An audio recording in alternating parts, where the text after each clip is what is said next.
Good evening. Today is Tuesday, May 6, 2025, and the time is 5 p.m. I will now call to order the meeting of the Victorville City Council and the same council sitting as the Victorville Library Board of Trustees, Southern California Logistics Airport Authority, successor agency to the redevelopment agency, the city as a housing asset successor, Joint Powers Finance Authority, and the Victorville Water District. Madam Clerk, will you kindly call the roll? Councilmember Godin, she's absent. Councilmember Irving, Present. Councilmember Jones. Here. Mayor Pro Tem Harriman. Here. Mayor Becerra. Present. We have quorum. Thank you, ma'am. Madam Clerk, are there any requests to speak? No, Madam Mayor. Thank you very much. I will now turn over the declaration of closed session to our city attorney, Mr. DeBernowski. Thank you, Mayor Becerra. We have two items this evening: real property negotiations pursuant to Government Code 54956.8. This pertains to real estate-related acquisition of water rights, and they are affected in the Mojave Water Basin. The negotiating parties are set forth on the agenda, and to the extent there is reportable action, we will report it either at the conclusion of the closed session or at the commencement of the regular 6 o'clock session. Thank you, sir. Time is 5:01. We are down in closed session.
Welcome, everybody, and good evening.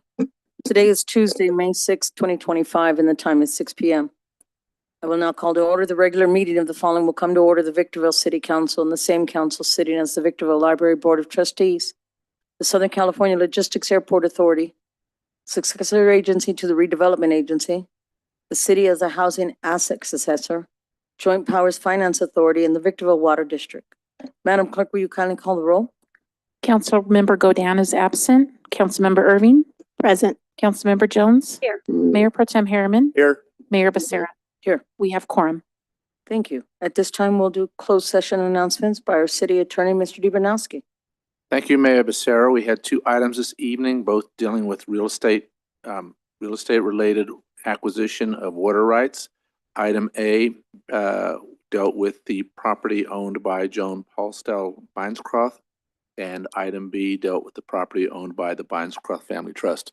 There is reportable action with respect to both of those transactions. With respect to item A, the city council acting as the water district on a 4-0 vote with council member Godin being absent, voted to acquire the water rights from the Joan Paulstell Binescroft family for $71,500.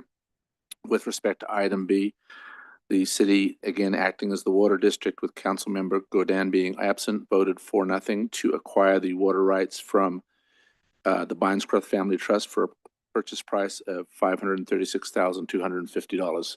That is all the reportable action at this time. Thank you, sir. At this time, if you'd stand for our invocation, our pledges of allegiance. The invocation will be led by Pastor Carlo Mendoza of Sunrise Church, and our pledge will be led by Captain Jerry Davenport.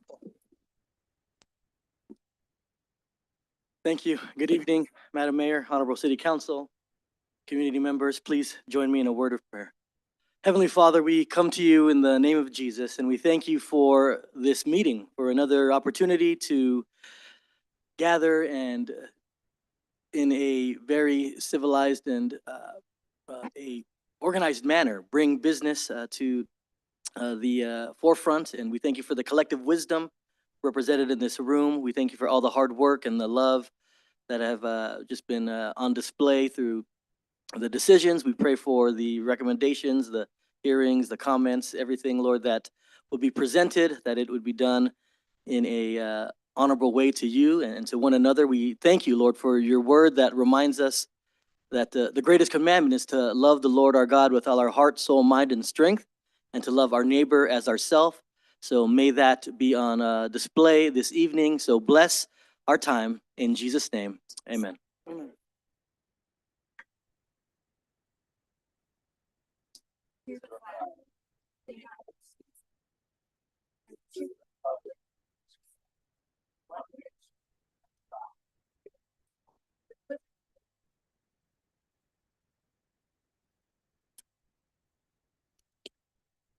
Thank you, sirs. Madam Clerk, will you please present the agenda and any revision thereto? Thank you, Madam Mayor. Staff will be pulling item number 16 from the agenda this evening. Thank you. At this time, Councilor, are there any conflict of interest declarations? No, ma'am. None? Okay, we'll move on. Introduction to public comment. Madam Clerk, are there any requests to speak? Yes, Madam Mayor. Welcome to tonight's meeting of the Victorville City Council. Your City Council is interested in your ideas and opinions and furthermore endeavors to incorporate them into its deliberations. At the same time, the council must be able to carry out its business in an organized and efficient manner, free from material disruption. Therefore, this meeting will be administered in accordance with the council's established policies and procedures and Government Code Section 54957.9 and 54957.95. Individuals may speak on agenda items or on issues not posted on the agenda during the public comment section, provided those issues are within the subject matter jurisdiction of the city council. Individual speakers may address the council once per public comment period and once per each public hearing item for up to 3 minutes. Additional time may be allotted for appeal hearings in accordance with the city's adopted policy and procedure manual. Those who desire to comment on a public hearing item may wish to reserve their remarks until that particular public hearing has been opened. All testimony is to be directed solely to the council.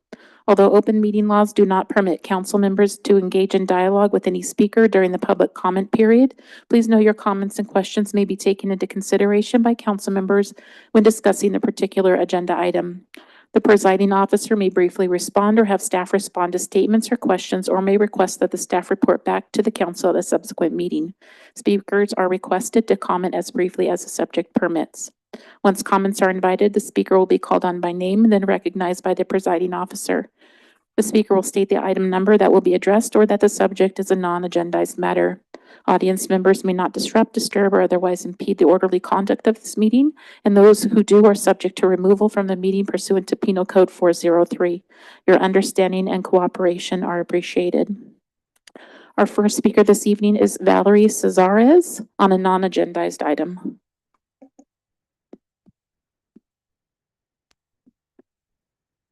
Okay. Hi, hello, good evening. My name is Valerie Cazares, and I'm here with my group. We're from California State University, San Bernardino. And I just wanted to bring like a little more information. I know we were here like about a month ago, and we contacted a local general company regarding creating a computer lab at the Mesquite in the Mesquite room at the Hook Community Center. And they provide us with the invoice, and I'm here to provide the numbers. So the 13 computers will cost roughly $23,900. Desks and tables, maybe we could find it cheaper, but the estimate is $7,000. Electrical will cost about $8,000 to $9,000, and surge protectors and maintenance will cost roughly $2,000. So we're asking for a total estimated cost of $41,400 for the creation of this computer lab at the Hook Community Center. Again, this is estimated, and we're in the process of communicating with the staff at the Hook Center and being granted access to the Mesquite room itself for a more accurate estimate. I wanted to thank you guys for taking the time to consider this project that we have and providing for the youth a safe space to do their homework and to use the internet. And we also recently learned that the library is creating a computer lab itself, correct? And we realized that the library is actually way across town. So this city would benefit extremely with 2 places for the youth to do their homework and access the computers. Thank you for your time. And I know that also we are on the agenda at the next city council meeting. More of my group will be present. There's about 7 of us. And we really appreciate you guys taking attention into this matter. Thank you. Thank you for speaking. Does the city clerk have all your information, phone number, contact I information? could double check. But Thank also I do have it. Go ahead and hand it to her. Thank you very much.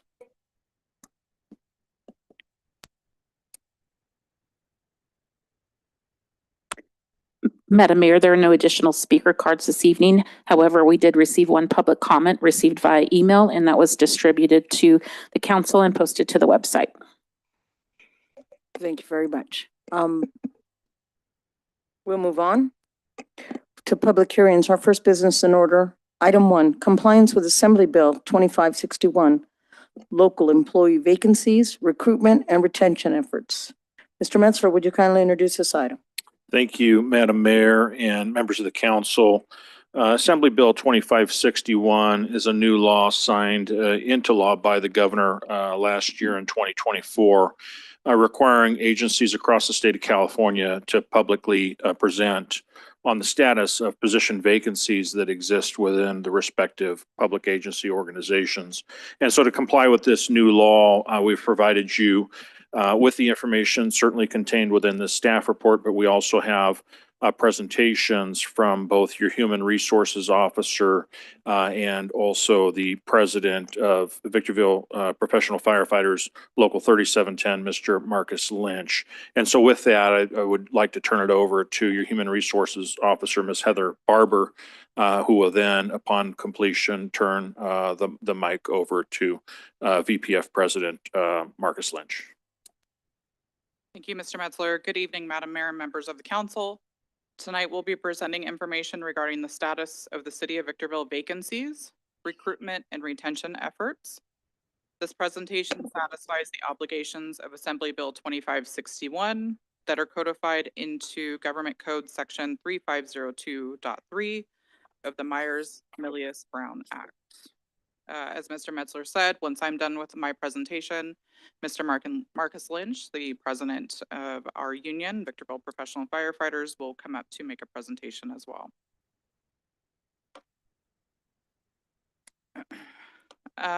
AB 2561 went into effect on January 1st, 2025.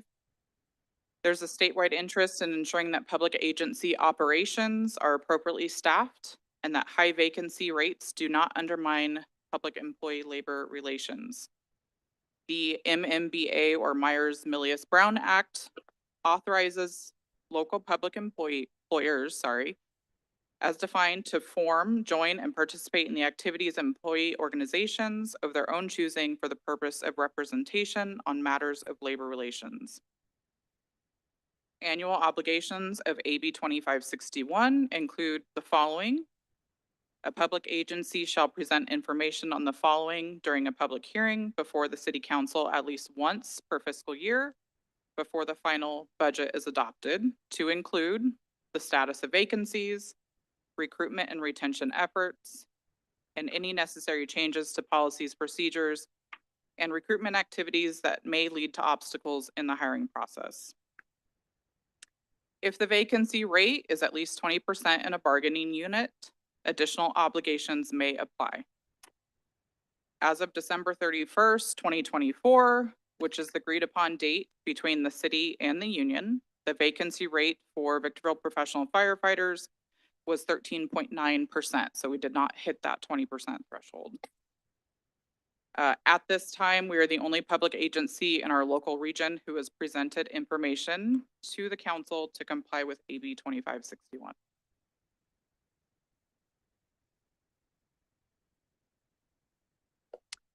All of the information you'll see on this slide is from calendar year 2024. So you'll see on here full-time authorized positions as of December 31st, 2024. Victorville Professional Firefighters, we had 72 full-time authorized positions, and City of Victorville, we had 488 to make up our total of 560 full-time authorized positions for the city. As you can see from this slide, our vacancy rate can vary throughout the year. Overall, though, it is pretty consistent. I'm sorry, my notes just went away. Fairly consistent throughout 2024. Our average vacancy rate for the calendar year, including our represented positions, was 12.7%. The vacancy rate is calculated by dividing the number of vacancies by the number of authorized full-time positions, providing our average vacancy rate.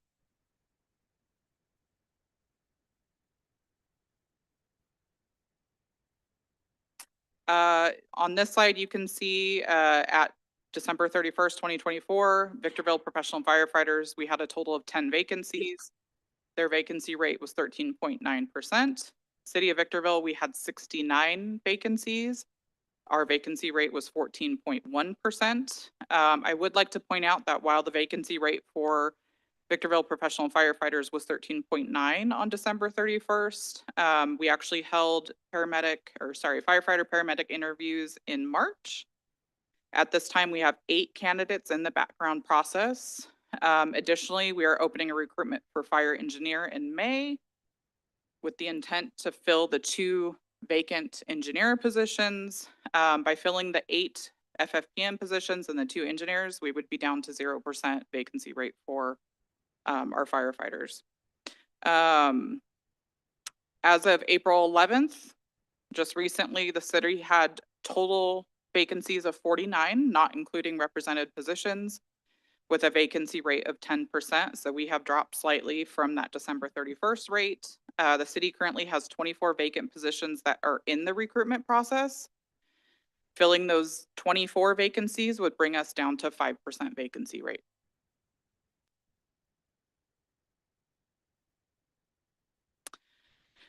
Recruitment and retention. So we recognize that recruitment is about attracting, identifying, and hiring well-qualified people. Retention is about keeping employees who exemplify the city's organizational values while keeping them engaged, satisfied, and committed to the organization long-term. Both are critical for the success of the organization, especially in today's competitive job market. This next slide, it reflects the recruitment process for our vacant positions. On average, once a job posting is open, the process can take about 8 to 10 weeks. That time frame is also dependent upon the position itself and how difficult it might be to fill that position. Hiring for certain positions remains a challenge. Contributing factors include the rising demand for talent in specific sectors, such as engineering and information technology. Something I want to point out at this time, we don't allow for internal only recruitments. So all of our recruitments are a competitive process. They are posted for external and internal applicants. Additionally, some vacancies are filled using an eligibility list from a previously recruited position. So if we have an admin sec position and then 6 months later we have another admin sec position, we can pull from that previous eligibility list. Eligibility lists are valid for 6 months, but can be extended for additional time, not to exceed an additional 6 months, so a total of a year for the eligibility list.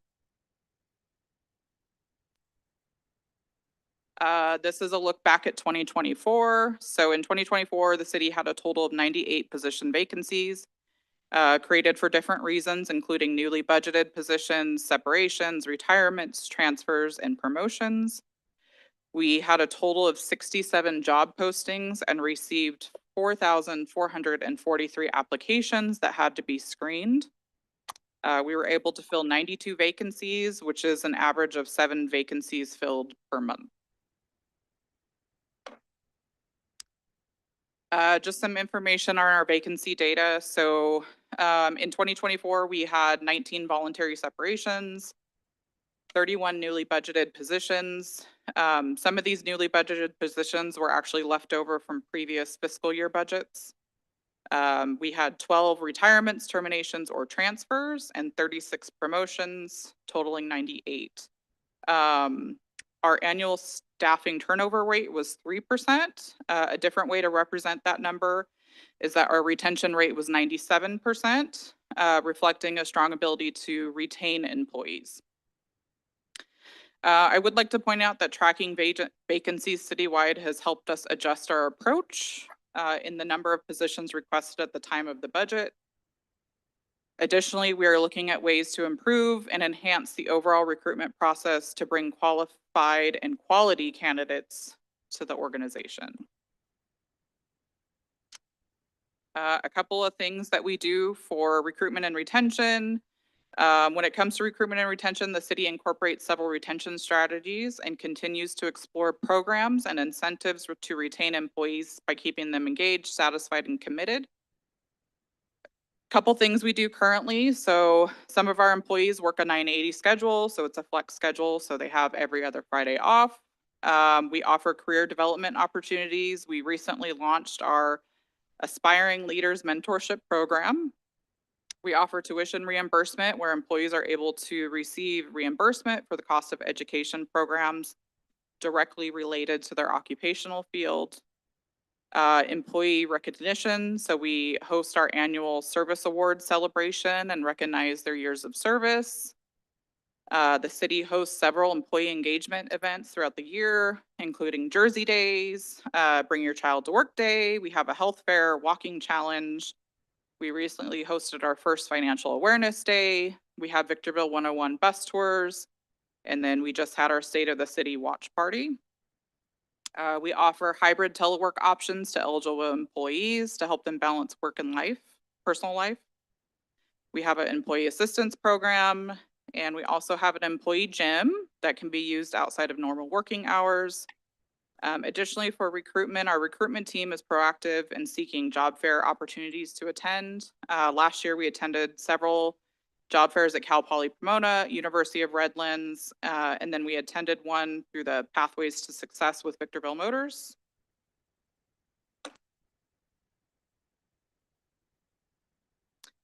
In closing, I just want to point out the city recognizes the importance of filling vacant positions and actively recruits to fill vacancies timely to ensure continuity of services to the public. It is also clear that retention is a crucial element for continued focus, which is why the city invests in ongoing employee engagement and retention initiatives.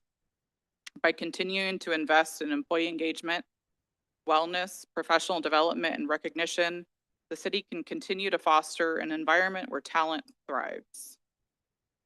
Thank you. That's the end of my presentation, and we're available for any questions. But I will call up Mr. Marcus Lynch.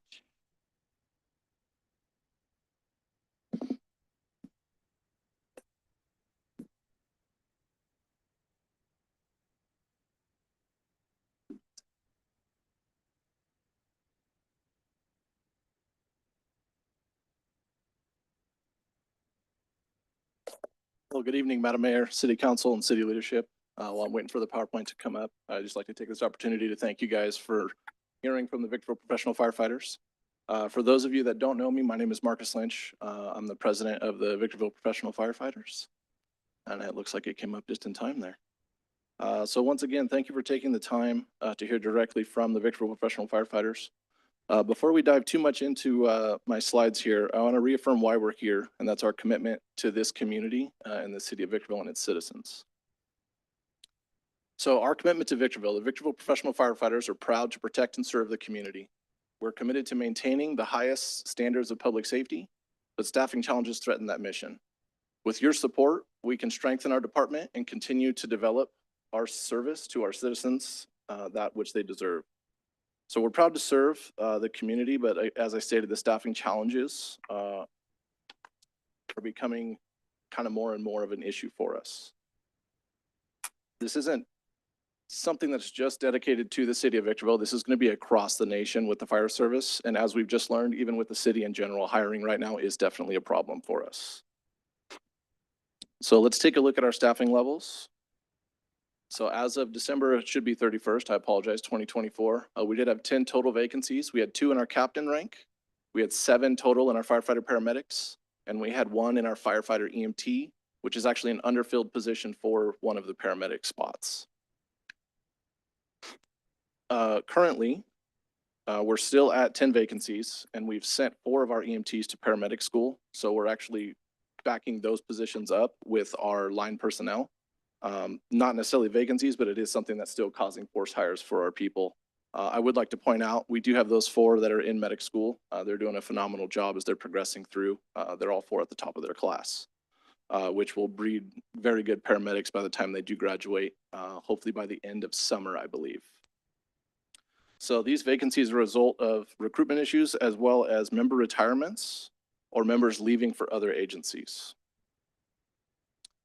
So how we got here. So low applicant turnout, low applicants per hiring process, or a lack of qualified applicants that are actually putting in for positions. Slow hiring process, usually due to sometimes multiple application pulls in order to get the numbers that we need for testing. And then candidates that are leaving for better opportunities with other agencies. Because as I stated, everybody in Southern California right now is in the same boat where there's vacancies everywhere that they're going.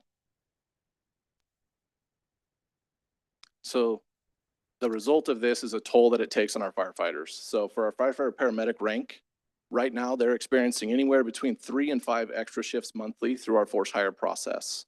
Because we don't have the spots filled, if it doesn't go to an overtime, we still have to make sure that that rig stays committed to the citizens. And so we'll end up forcing that individual to stay on that piece of equipment so that we can keep it in service. This can increase fatigue and burnout. We do have a max of 96 hours that they're allowed to work, which is 4 days. But as most of you know, our shifts consist of a full 24 hours with whatever the calls come in, that's kind of what we do. Lost family time probably being the biggest one. I got to give it out to our spouses for sure because they kind of put up with us being at work as long as we are. And then in the big picture of this could potentially lead to a risk in our service just because of the fatigue and the burnout from our employees. So as far as our retention struggles, we've had 11 members leave the organization since we started. We had 2 captains. One left for a firefighter paramedic position in Chino. The other one left for a firefighter paramedic position in LA County. We've lost 2 of our engineers, both to firefighter paramedic positions with LA County and Redondo Beach. And we've had 7 firefighter paramedics total go to LA County, and we've had 1 or 2 go to Ontario as well. The biggest thing I'd like to point out with this is that we're not just losing our firefighter paramedics, we're losing our rank personnel. Most of these have promoted up through the ranks through the time that we've been here. So we brought them in as firefighters, trained them up to engineers, and trained them to captains. So they're developing an extensive knowledge on Victorville specifically, but also our tactics and the way that we do business. So a wage comparison for 2024, just to point out, for the best of what we can tell as to why they are leaving. So in 2024, our top step Victorville captain was $125,614. And the one that went to Chino as a firefighter paramedic was coming in at $139,979. So there was a substantial pay increase for him to go from a captain on a fire engine to an entry-level firefighter paramedic position. Our firefighter paramedics were at $103,959. And if we look at LA County, they're at $118,055. And that's not including their paramedic stipend. So they'll come in as an EMT, complete their fire tower, which we do here as well. And then they'll receive their medic stipend on the backside of that. As far as recent competition for candidates, so I put this slide in here because as Ms. Barber stated, we're currently in the process with 8 candidates that are going through backgrounds. These agencies are agencies that we've lost candidates to during this recruitment. So we've had one go to Ontario coming in at 102. This is going to be the entry level steps as well versus the top steps that we were talking about last time. So our entry level steps right now that we're offering are 89,821. We had one go to Ontario at 102. We had one go to Chino at 115. And we had another one take a job with Cathedral City at 92. Unknown whether the exact reason was strictly due to the wages, but we know that they were in the process between these 3 agencies, and I believe a total of 6, we all opened up at the exact same time. So how we move forward from here. So as far as 3710 goes, we definitely don't claim to have all the answers by any means, but this last recruitment, we were able to show some success bringing 8 candidates to the table. I believe that was through a joint effort from us as well as fire management, working directly with HR, as well as Deputy City Manager Tony Camargo to come up with a joint approach of how we kind of change and alter our recruitments. It seems to have worked, but we definitely need to keep the ball rolling in that direction. So we would like to get with everybody and come up with an updated hiring process that's strictly dedicated to the fire department, just because we are a little bit different with what we're recruiting for. One of the things we did is we did hire EMTs. As we stated, we had 4 of them in paramedic school right now. We would recommend moving that EMT into a 4th position and adding that spot onto the fire department. That would give us the ability to take those EMTs, send them to paramedic school without affecting our day-to-day staffing. And we're able to put them through, we'll say, a working interview to get them up to that process. Another one is adopting, whether it's the FCTC, which is like a testing program that we could pay into or something similar, that could help us with our applicant pool, because the candidates that are out that are applying for your Ontario, your Chino, your Rancho, a lot of these agencies are using this program, and they will get an actual job alert as soon as we post through the FCTC. So again, not saying that's the end all be all, but that may help us kind of recruit candidates. And the last thing is working on adjusting our wages and benefits so that we can be competitive with the rest of the agencies here in Southern California. We are currently in a contract. We'll be going to the table, I believe in 2026, the contract will end in 2027. So from here, it does look like we're moving in the right direction as far as recruitment goes, and then looking to go to negotiations.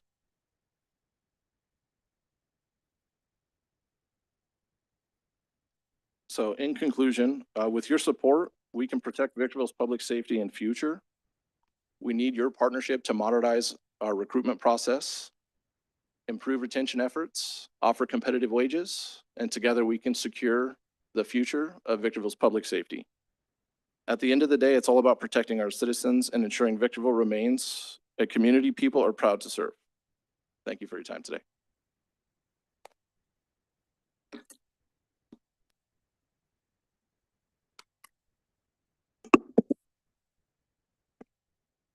Mr. Metzler, would you like to add anything? At this time, there's nothing further from staff. And so with that, I believe the item is before you as the council. Madam Clerk, will you please read the recommendation? That the Honorable City Council receive and file the City of Victorville vacancies, recruitment, and retention presentation. Thank you very much. We're going to do technical questions from council members regarding this item. Councilmember Jones? Yes, and Mr. Metzler, I'd like to start with our last presentation, the firefighters. I was a little taken aback at one of the comments in the presentation was candidates drop out during process to join faster moving, et cetera, agencies. I thought Victorville was the hoppingest firefighter department almost anywhere. Is that? Am I reading the intent of that statement incorrectly? Because we're a very fast-paced fire department. I mean, the call load is phenomenal. I'm not exactly sure they're connecting the dots. I think we're speaking to two different things. I think you're talking about the pace of the environment versus what the focus of the presentation has been on, which is the process to actually recruit. Got it. Okay, that makes sense. And then on the question on the retention struggles, 2 captains, 2 engineers, and 7 FFPMs went to other areas. Were they poached from us, or was it a combination of other factors? Can you repeat that last part one more time, ma'am? I'm sorry. On the retention struggles, 11 members left for other agencies. Do we know if they were poached from us, or did our employees seek others out, or was it a combination? It's hard to say. More than likely, they were seeking additional or employment elsewhere. As far as the union stuff goes, technically, they're not supposed to come in and poach our employees. Okay. So a lot of that was just due to, I know one of them, I actually teach at the college with him. And it was just due to the higher wage. It was just better for his family. Okay.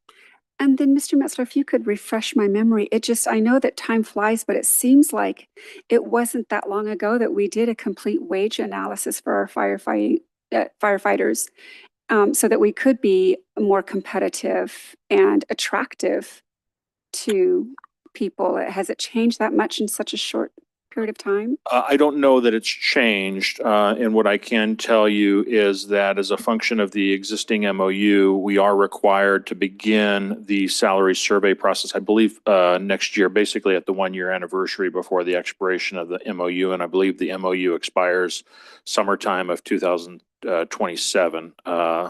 August, maybe July or August. July or August, yes, sir. So we're definitely going to be focused on it, starting the process this time next year. But what I can tell you is since the startup, and of course we started the department newly in 2019. So there's been 2 opportunities over the course of our starting up the department to look at salaries and compensation. And so we came out of the gate first with, of course, a study that we had done basically to recruit and start up the department, but certainly as a function of the MOU, which was ultimately entered into in 2022 finally, we did do a salary study, and we actually did make some fairly meaningful adjustments across all ranks: firefighter, paramedic, engineer, captain. And the increases we made varied depending upon the rank, so they weren't uniform rank by rank. And so we've made some pretty meaningful adjustments. I will share with you that, from my perspective, with respect to the 11 that we've lost, that's over the course of 6 years. And so from my perspective, that's not a big number, but I'll also share with you, we've evolved quite a bit since we first started up. And I think one of the things that we're looking forward together between the city and labor, because we've certainly talked about it, is what does the future look like, and is money's everything, especially if you're able to now start focusing on culture. When we stood up the department in the first place, we didn't really have the opportunity to develop a culture. We basically were hiring and melting a group of firefighters together to create a department. But now we have an opportunity to start developing culture. And so I think that will factor in. So I think we're certainly looking forward on both sides to be able to do that salary study to see where we're at. But as it currently stands, effectively, the MOU is the agreement that binds us to the structure that we currently have. Okay, I think that's all I have on that. So we're going to have some interesting conversations in 2026, I'm sure. And then on the the first presentation, I think I just have one quick question before my time is out.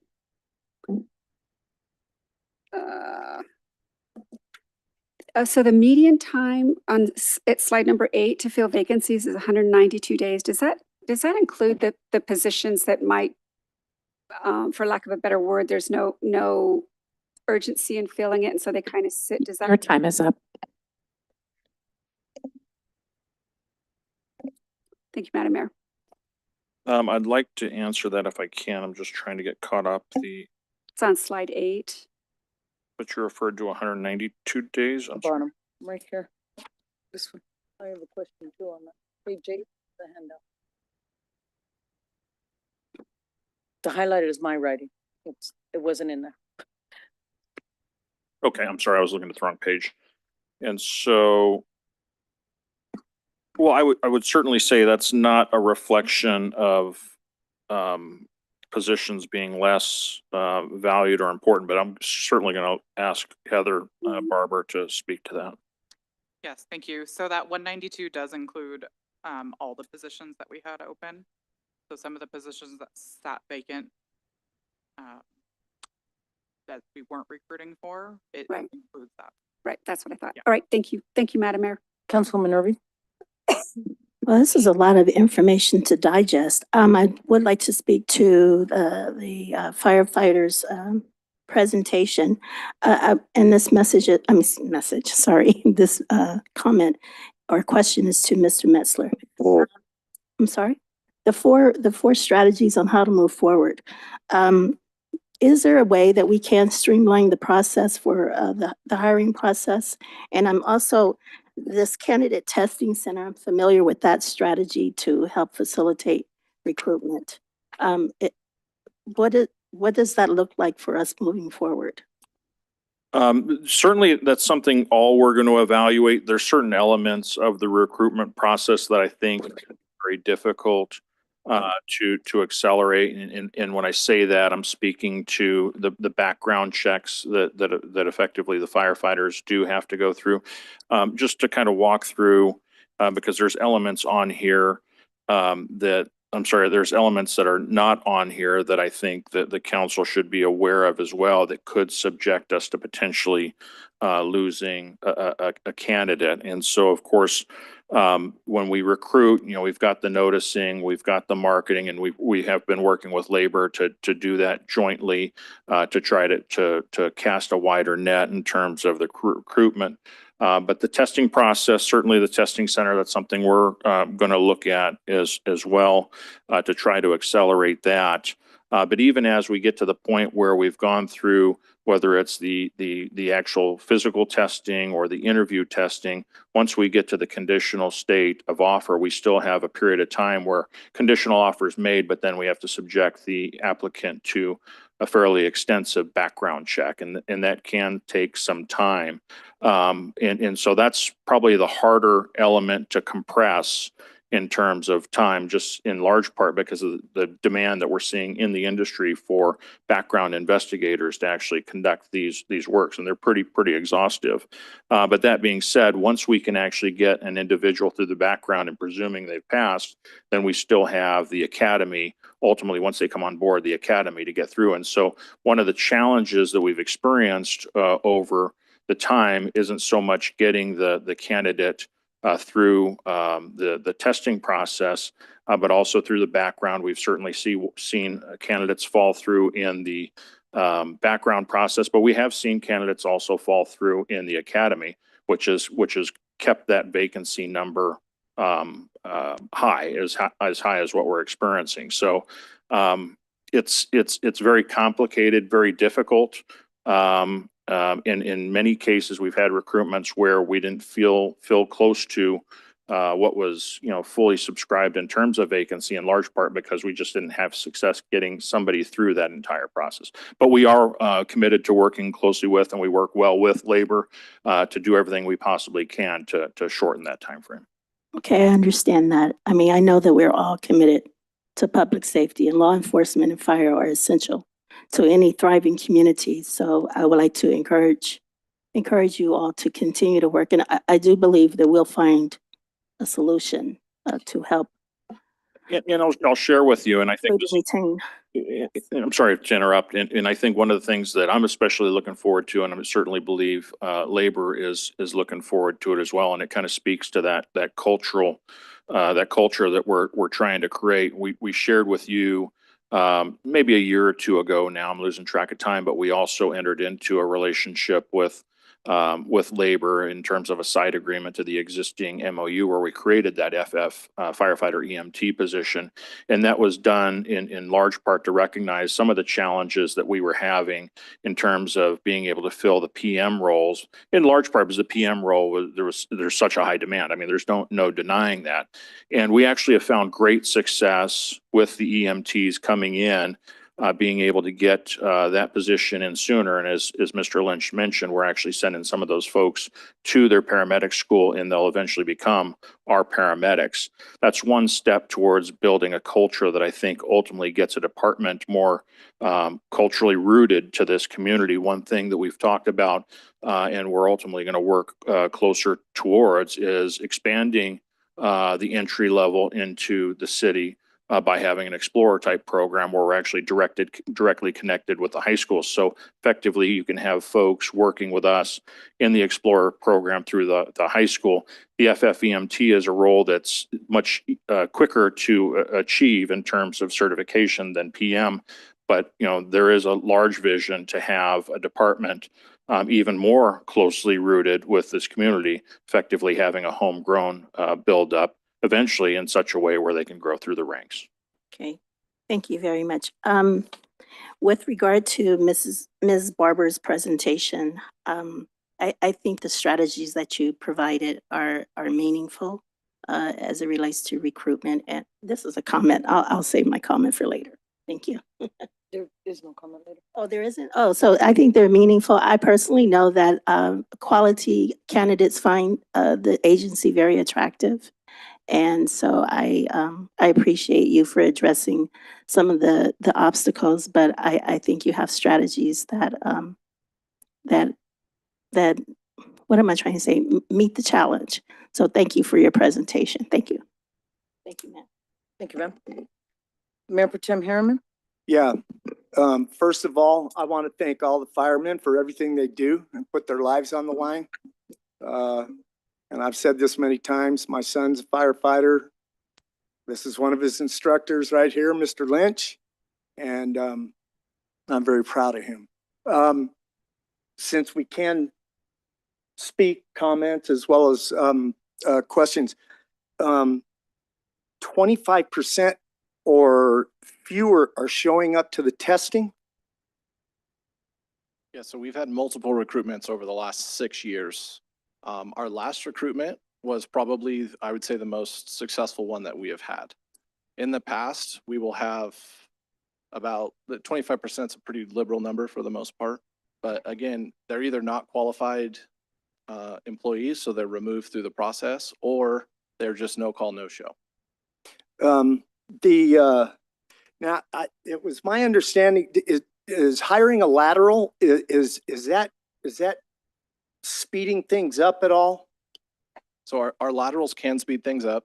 The biggest thing with the lateral, so a lateral would be a firefighter paramedic that's coming from another agency, similar to the ones that we obviously lost to different agencies. So when we bring a lateral in, they're already working for a fire department. So like Mr. Metzler was talking about the background process, it's a pretty extensive background. With the fact that they're working for another agency, it gives us a pretty good idea that they're going to be successful through that background. And then once they're here, we do have a different training program that we put them through. It's more Victorville specific, just teaching them our specific hose pulls, our specific saws, ladders, so on, versus our new recruits we're bringing in. We start at the ground level foundation. And I believe we have some laterals in this one, right? I think we have one lateral out of the 8.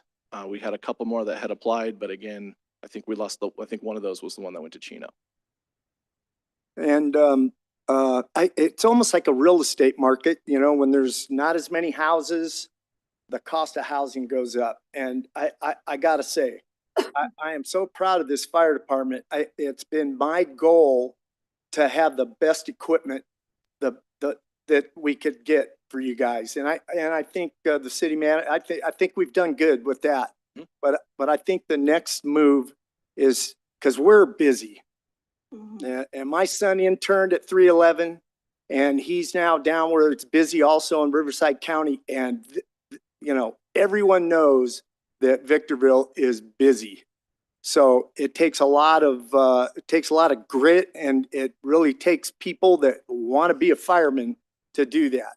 And it's my goal to make sure, you know, that can happen. The process length, are people coming to Victorville as a stepping stone? I think I've mentioned it before with the sheriff's department. It seems like we're subject to people coming here, they get their feet wet, and then they move on. Do you see that? We're pretty early on still, being 6 years in as far as stepping stone goes. So I will say that Mr. Metzler spoke to our culture here. So your firefighters in this city love this city. We love working in the city. We love serving every single day. I think what's pulling them away is there's more opportunities for them, and it comes down to the salary side of it. There's several that we still keep in touch with. The fire service as a whole is a very tight-knit group. So we talk even if they do go work for other agencies, and most of them miss this place because of what we do have to offer. So we've said it multiple times here tonight. We are busy. I think 25,000 calls last year. It puts us as the second busiest agency in San Bernardino County. So there's a lot of pride and ownership from the floor in that. So as far as stepping stone goes, if they are going, they're usually kind of sad on the way out the door, but ultimately they're going to have to do what's best for them and their families. And Your time is up. Can I ask one more question? Just one more question. Are we going to bring back the internship program? My son interned out of the academy right here at 311, and that has proven to be an excellent form of recruiting, isn't it? It is a good form. I can't speak to that. I don't know. Chief Espinosa, do you know if that's something? I know we had medic interns recently. I don't know that the fire academy is still doing the fire interns like what your son went through. But we did just have, I believe, 5 paramedic interns that came and served under our paramedics for their field time. Thank you. Thank you for your service. Thank you, sir. If I might, Madam Mayor, just to address one comment spoken to by Mayor Pro Tem Harriman relative to the 25% no-shows for testing. I think it's important to recognize, in fairness to fire, because I don't necessarily want that to be negatively painting towards the fire department. We're similarly seeing a lot of no-show on non-fire related, whether it's testing or even at the interview process. We'll see no-shows. I want to put that out there because I don't necessarily want this council to think that it's just fire experiencing that. It's a really interesting job market. It's a very competitive job market, but it's even more interesting, especially today, to almost find it somewhat commonplace for agencies to be ghosted, during a process. I mean, that's effectively what, we experience happening. But I did want this council to not think that it's just happening to fire. We're certainly seeing it in all of our positions throughout the city. Thank you, sir. The questions I have also for your retention struggles. Two of the captains that went to Chino Valley and LA County, were they captains when we started the department 6 years ago, or did they come up through the ranks? One of them was a captain, the one that went to LA County. The other one we hired in as an engineer. He promoted, I would say within 6 months to captain, served, I believe he was off probation, so we'll say probably 2 years. And then he went to Chino from there. And I was just gonna say Redondo Beach. I don't care what we do. We can't beat you there. We can bring you the ocean, but that's Fair about enough, it. fair enough. Mel, towards Mrs. Barber, or I'm gonna reflect into Mr. Metzler. Why can't we internally hire? Why can't we at least tell our employees that they have first shot at the job openings? So you're telling me a firefighter EMT can move up to a firefighter paramedic, but he has to go through the testing process like everybody else. There isn't anything we can tell them. If you're a laborer, you can be an equipment operator if you train. If you're an EMT, you can be a paramedic if you train. This is a new law. We were told at one time that it's a law we can't hire, we can't do internal. Why can't we now with this, with our law, the Assembly Bill 2561? Thank you, Madam Mayor, members of the council. Well, so first, this law doesn't provide that type of authority, but I think the simple answer to that question is that our current personnel rules don't provide for that. Now, it's something certainly we as management are very much interested, but the challenge is still making sure that you're still serving as an equal opportunity employer. So there's definitely places where it makes sense, but there's likely some that doesn't. And so one of the things that we're actually working on, and unfortunately, it's a very, very time-consuming process. We've been working on an update. We've actually been working with labor. We've also been working with our labor attorneys to basically update and modernize our personnel rules and regulation because they are very, very archaic. And so, but to answer the question directly, as our currently adopted personnel rules and regulations exist, it doesn't allow for that. But we are looking to provide some flexibilities in that space. Okay, so you mentioned a management training team. Is that what you called it? I'm sorry, Mrs. Barber, I'm sorry. Thank you. It's the mentioned it. mentorship program, so Yes. aspiring leaders. So it's a program that we developed. They have to apply for it, qualify to have a city mentor.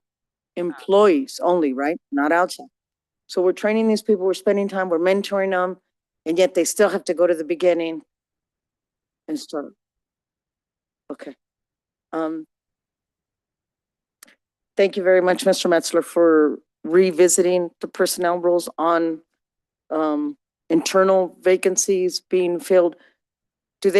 I'm sorry, and I say they, I'm sorry. Do our firefighters still have to go through an extensive background if they promote? So if they're going from an EMT to a paramedic, is it one day to the next, they're an EMT and the next day they're a paramedic if they have all of the training that's required? If they're within our system, they don't have to do a new background. Okay.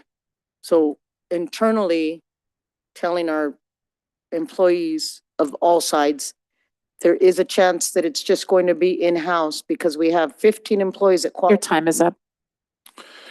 Let me just speak to that. And again, because our personnel rules are what define our process, just having a recruitment specifically for internals is not something permissible. I think one thing that we're proud to have today, and especially as with Chief Espinosa leading up our training division, though we're not able to quote have internal recruitments only at this current time. One of the things that we do have is a well-developed training program for our our firefighter field. And so if, for an example, you're an engineer and, I'm sorry, if you're a firefighter, paramedic, and you're looking to move up and potentially get promoted for engineer, we've got a training program in place to prepare you for that. We also have prescribed in our existing labor agreement mechanisms for folks to actually move up and work in those roles and be able to actually get experience in the seat. All with the intent of obviously trying to continue to promote the culture that we have right now. But honestly, what we're seeing is it's making our internal folks, despite the fact that, we can't currently do internal recruitments only, what we're seeing as a result of it right now is that when it comes to testing time, our internals are doing the best. Okay. Thank you very much, sir. To both of you, thank you very much for your presentation. Madam Clerk, at this time, I'll open up the public hearing. Are there any requests to speak? No, Madam Mayor. I will now close the public hearing. No action is required on this. This is a receive and file item. Item 2, approval and request for the United States Department of Housing and Urban Development, HUD, required draft fiscal year 2025-2026 annual action plan allocating federal community development block grants, CDBG, and home investment partnership program, home funds. Mr. Metzler, would you kindly introduce this item? Thank you, Madam Mayor and members of the council. As you're familiar, since we've worked as an entitlement city with the U.S. Department of Housing and Urban Development for many, many years, as an entitlement city, we're required to prepare a consolidated plan, basically a plan that identifies goals and objectives that helps meet the needs of our local community when it comes to providing services that benefit low and moderate income households throughout the community. And as a part of that 5-year con plan period, we also on an annual basis approve annual action plans. And so we're in that action plan phase where we begin the process this last December, and it's an application process where we effectively reach out to the community, have some mandatory workshops that have to be attended for prospective applicants, and then we open up the application process. This council actually appoints 2 members from its body to serve on the committee to actually review the applications and ultimately make recommendations to this body. This year, we had participating with us, and thank you for your effort in helping us. Mayor Becerra and Councilmember Jones were our committee members. So this item that's brought forward includes the recommendations from staff and the committee members, and that's actually laid out in better detail within the staff report. Of course, this item is proposing the appropriations for the 25-26 fiscal year in the order of $1.9 million. That $1.9 million is broken down between 2 different pots of money, effectively the CDBG, the Community Development Block Grant Program, along with the Home Investment Partnership funds. And it also reallocates some small CDBG COVID-related funds from prior years. So with that, this item is brought before you for consideration, and it is all subject to federal budget appropriations, which is unknown at this time. But it's fairly common for it to be unknown at this time. So with that, this item is authored by your city planner, Mr. Alex Hadigi, and he's certainly available for any questions or comments you might have. Thank you, sir. Madam Clerk, will you please read the recommendation? That the Honorable City Council open and conduct a public hearing to receive citizen, public, and agency comments regarding the draft fiscal year 2025-2026 annual action plan, close the public hearing, and approve resolution number 25-008, adopting the 2025-2026 annual action plan as presented for submittal to HUD, which contains the funding recommendations made by the Community Planning and Development CPD Grant Subcommittee and authorize the city manager to execute all necessary documents for submittal to HUD, and approve the continued inclusion of operating restrictions for food distributors, providers as recommended by the CPD Grant Subcommittee within applicable subrecipient contracts. Thank you. At this time, we'll do technical questions from council member. Councilmember Irving? I don't have any questions, thank you. I do have comments. Thank you. Councilmember Jones? Same here. No questions, but I do have comments. Mayor No, Becerra? I take that back. I'm sorry. I'm sorry, Madam Mayor. So on the federal funds, I know that we don't know yet. Do we know when we will find out the status on the monies? I'm not aware of a time frame laid out. Mr. Hattie, do you know anything different? Thank you, Ms. Metzler. Madam Mayor, council members, we don't know a time frame. We do have a time frame for when we have to submit the action plan. Once the federal budget is determined and the allocations are made to CDBG and Home, we have 45 days from that point on to submit our action plan to the government, to HUD. All right. Thank you. Thank you, Mr. Metzler. Thank you, Madam Mayor. Thank you. Mayor Protem Harriman? I just have one, when, it says approve continued inclusion of operating restrictions for food distributors and providers, what kind of restrictions are we, I'm confused. Yes, thank you, Councilmember Harriman. Those restrictions would ensure that when entities that are receiving food from us as a subrecipient from someone that we fund or someone that we directly fund, that they are ensuring that they're complying with our strategic action plan with regards to homelessness. This would include making sure that food distribution is coordinated with the city's homeless engagement outreach team. It includes making sure that distribution of meals is at a fixed location that's been through the land use review process. It includes any necessary permits that are required by the health department or other entities, and that those areas where food giveaways take place are cleaned. After. Thank you. And I have done. I'll open up the public hearing. Madam Clerk, are there any requests to speak? No, Madam Mayor. Thank you. I'll now close the public hearing. I'll invite a motion for this item. Yes, Madam Mayor, I move that we adopt staff's recommendation as 2 points 3 through 5, 1 and 2 already having been disposed. Second. I have a first by Councilmember Jones, a second by Mayor Protem Harriman. Councilmember Jones, comments? I do. Thank you, Madam Mayor. Well, first and foremost, I want to thank Mr. Metzler, your incredible staff. I think last year was the first year that I didn't serve on this particular committee, but having come back to it this year, I find that your team is as reliable as ever. Very well prepared in bringing the information to the committee, lots of detail, and it was really reflective of how much effort they poured into those nonprofits, et cetera, that sought funding from us. They really go above and beyond, in my view, to really hold the hands of our community members to help them to be successful. So I congratulate you and your team on that.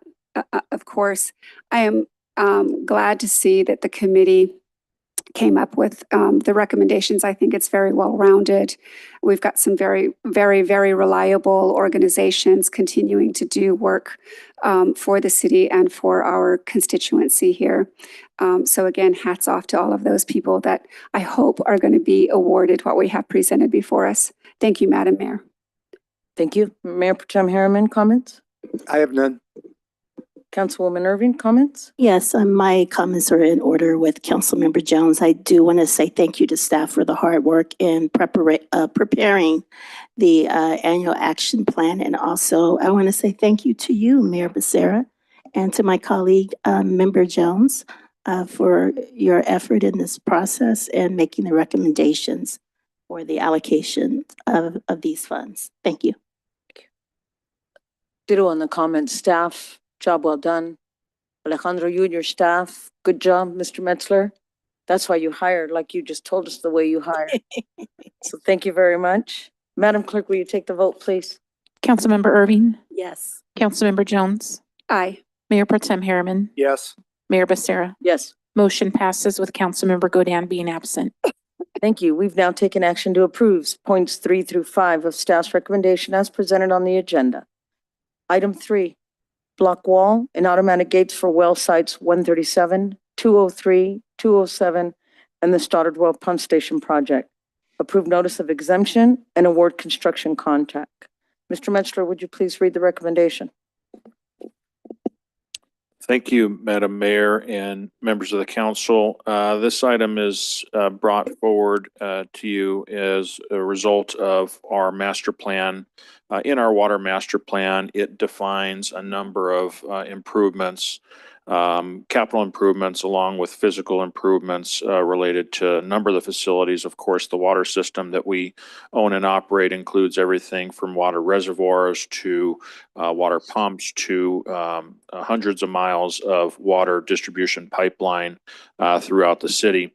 And as a part of our system, one of the things that our master plan identified is the need to focus on security improvements at well sites and pump stations. And so with that, this item speaks to that. It actually serves as an award of contract based upon design specs that have been, the preparation of which has been led by staff. And so with that having gone through the public process, we've actually put the scope of work out to bid and of course have a recommendation for the low bidder. And so with that, the recommendation, as you asked, would effectively seek the award of construction contract to SDC Engineers in the amount of $1.454 million. With that, the author on this item is your city engineer, Mr. Freddie Bonilla, and he's available for any questions or comments you might have. Thank you, sir. Madam Clerk, would you please read the recommendation? That the Honorable Board of Directors open and conduct the public hearing, close the public hearing, approve the notice of exemption, and award a construction contract to SDC Engineering, Inc. in the amount of $1,454,345 for the block walls and gates for well sites 137, 203, 207, and Stoddard Wells Pump Station. Thank you, ma'am. At this time, we'll do technical questions from Councilmember Jones, I have none, thank you. Councilmember Irving, The questions, thank you. Mayor Pro Tem Harriman. Yeah, just so the map's a little bit, so 203, if I could ask Freddie directly, is that okay? Or Keith? Yeah, I'm fine with it. Okay, Mr. Bonilla? sorry, I'm not the most proper person in the world. Freddie, the 203, is that the one with the chain link and the slats in it all falling apart? Give me 1 second. Yeah, Site 203 is actually located at the North Star? Is it on North Star? Star and Jade, and I believe you're correct. It is chain link fencing. Exactly. Okay. And then 207, is that the one that's there? It's like in the Edison easement, the power line easement? It is adjacent to the Edison easement. Okay, great. That one. It's a road. Okay, great. Okay, that's all I have. It looks like all the ones that need it are good. Thank you. I have none. I'll open up the public hearing. Madam Clerk, is there any request to speak? No, Madam Mayor. Thank you. At this time, I'll now close the public hearing and invite a motion for this item. Motion to adopt staff's recommendation as presented on the agenda. Second. First by Mayor Becerra, second by Mayor Pro Tem Harriman. I have no comments on the pending motion. Mayor Pro Tem Harriman? Yeah, I want to thank you guys. I've been complaining about that, and Doug has been telling me that you guys are on top of it. So thank you. Thank you for that. Councilwoman Jones? No comments, thank you. Councilwoman Irving? No comments, thank you. Madam Clerk, will you please take the vote? Councilmember Irving, Yes. Councilmember Jones, Aye. Mayor Pro Tem Harriman, Yes. Mayor Becerra. Yes. Motion passes with Councilmember Godin being absent. Thank you. We've now taken action to approve points 3 and 4 of staff's recommendation as presented on the agenda. At this time, we'll move on to the consent calendar, items 4 through 9. I'll invite a motion for this item. Madam Mayor, I move that we adopt I move that the council and the council acting on in its various boards of directors adopt staff's recommendations as to items 4 through 9 is presented on the agenda. Second. First by Councilwoman Jones, second by Councilwoman Irving. I was gonna say Mayor Irving. No, man. Madam Clerk, will you take the vote? Councilmember Irving, Yes. Councilmember Jones, Aye. Mayor Pro Tem Harriman, Yes. Mayor Becerra. Yes. Motion passes with Councilmember Godin being absent. We've now taken action on items 4 through 9 in accordance with recommendation as set forth on the agenda.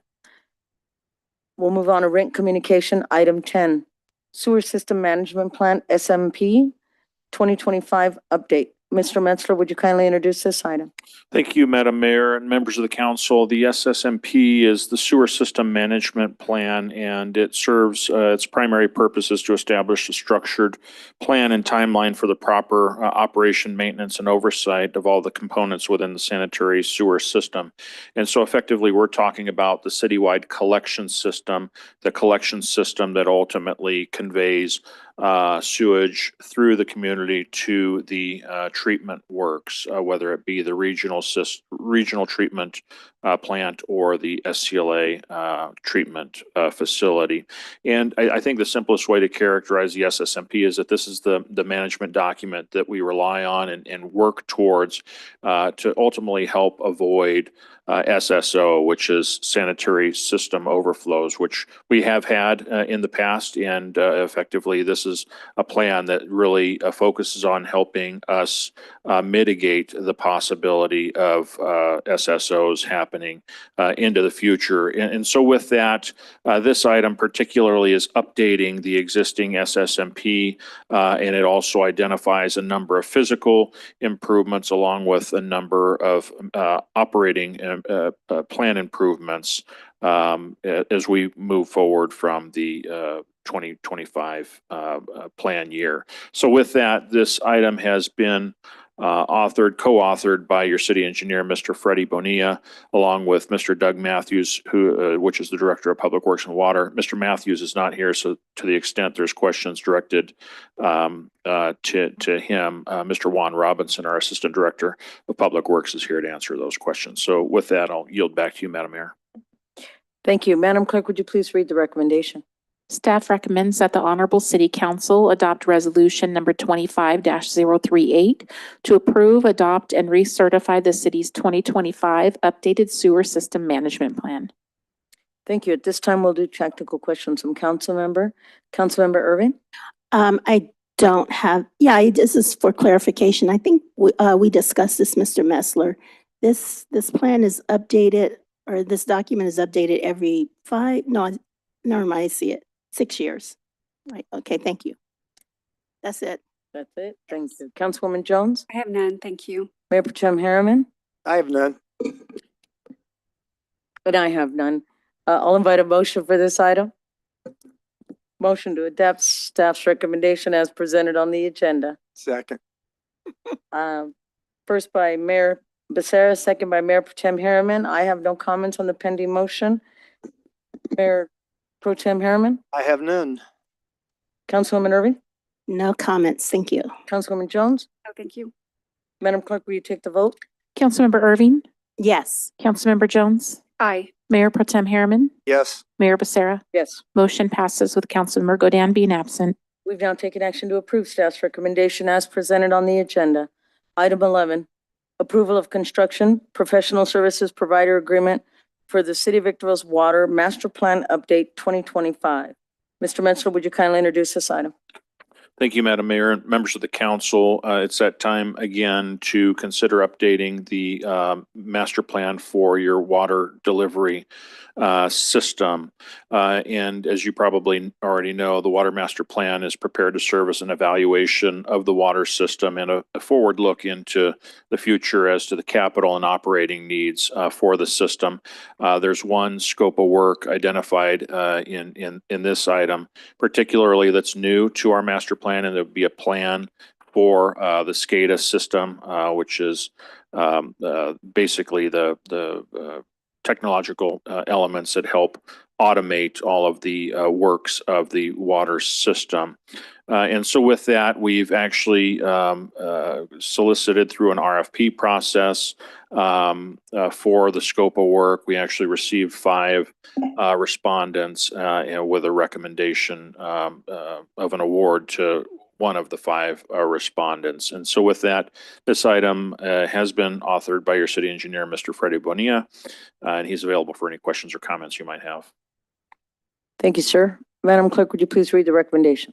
That the Honorable Board of Directors approve a consultant professional services provider agreement with Water Systems Consulting, Inc. in the amount of $310,857 for the Water Master Plan Update 2025.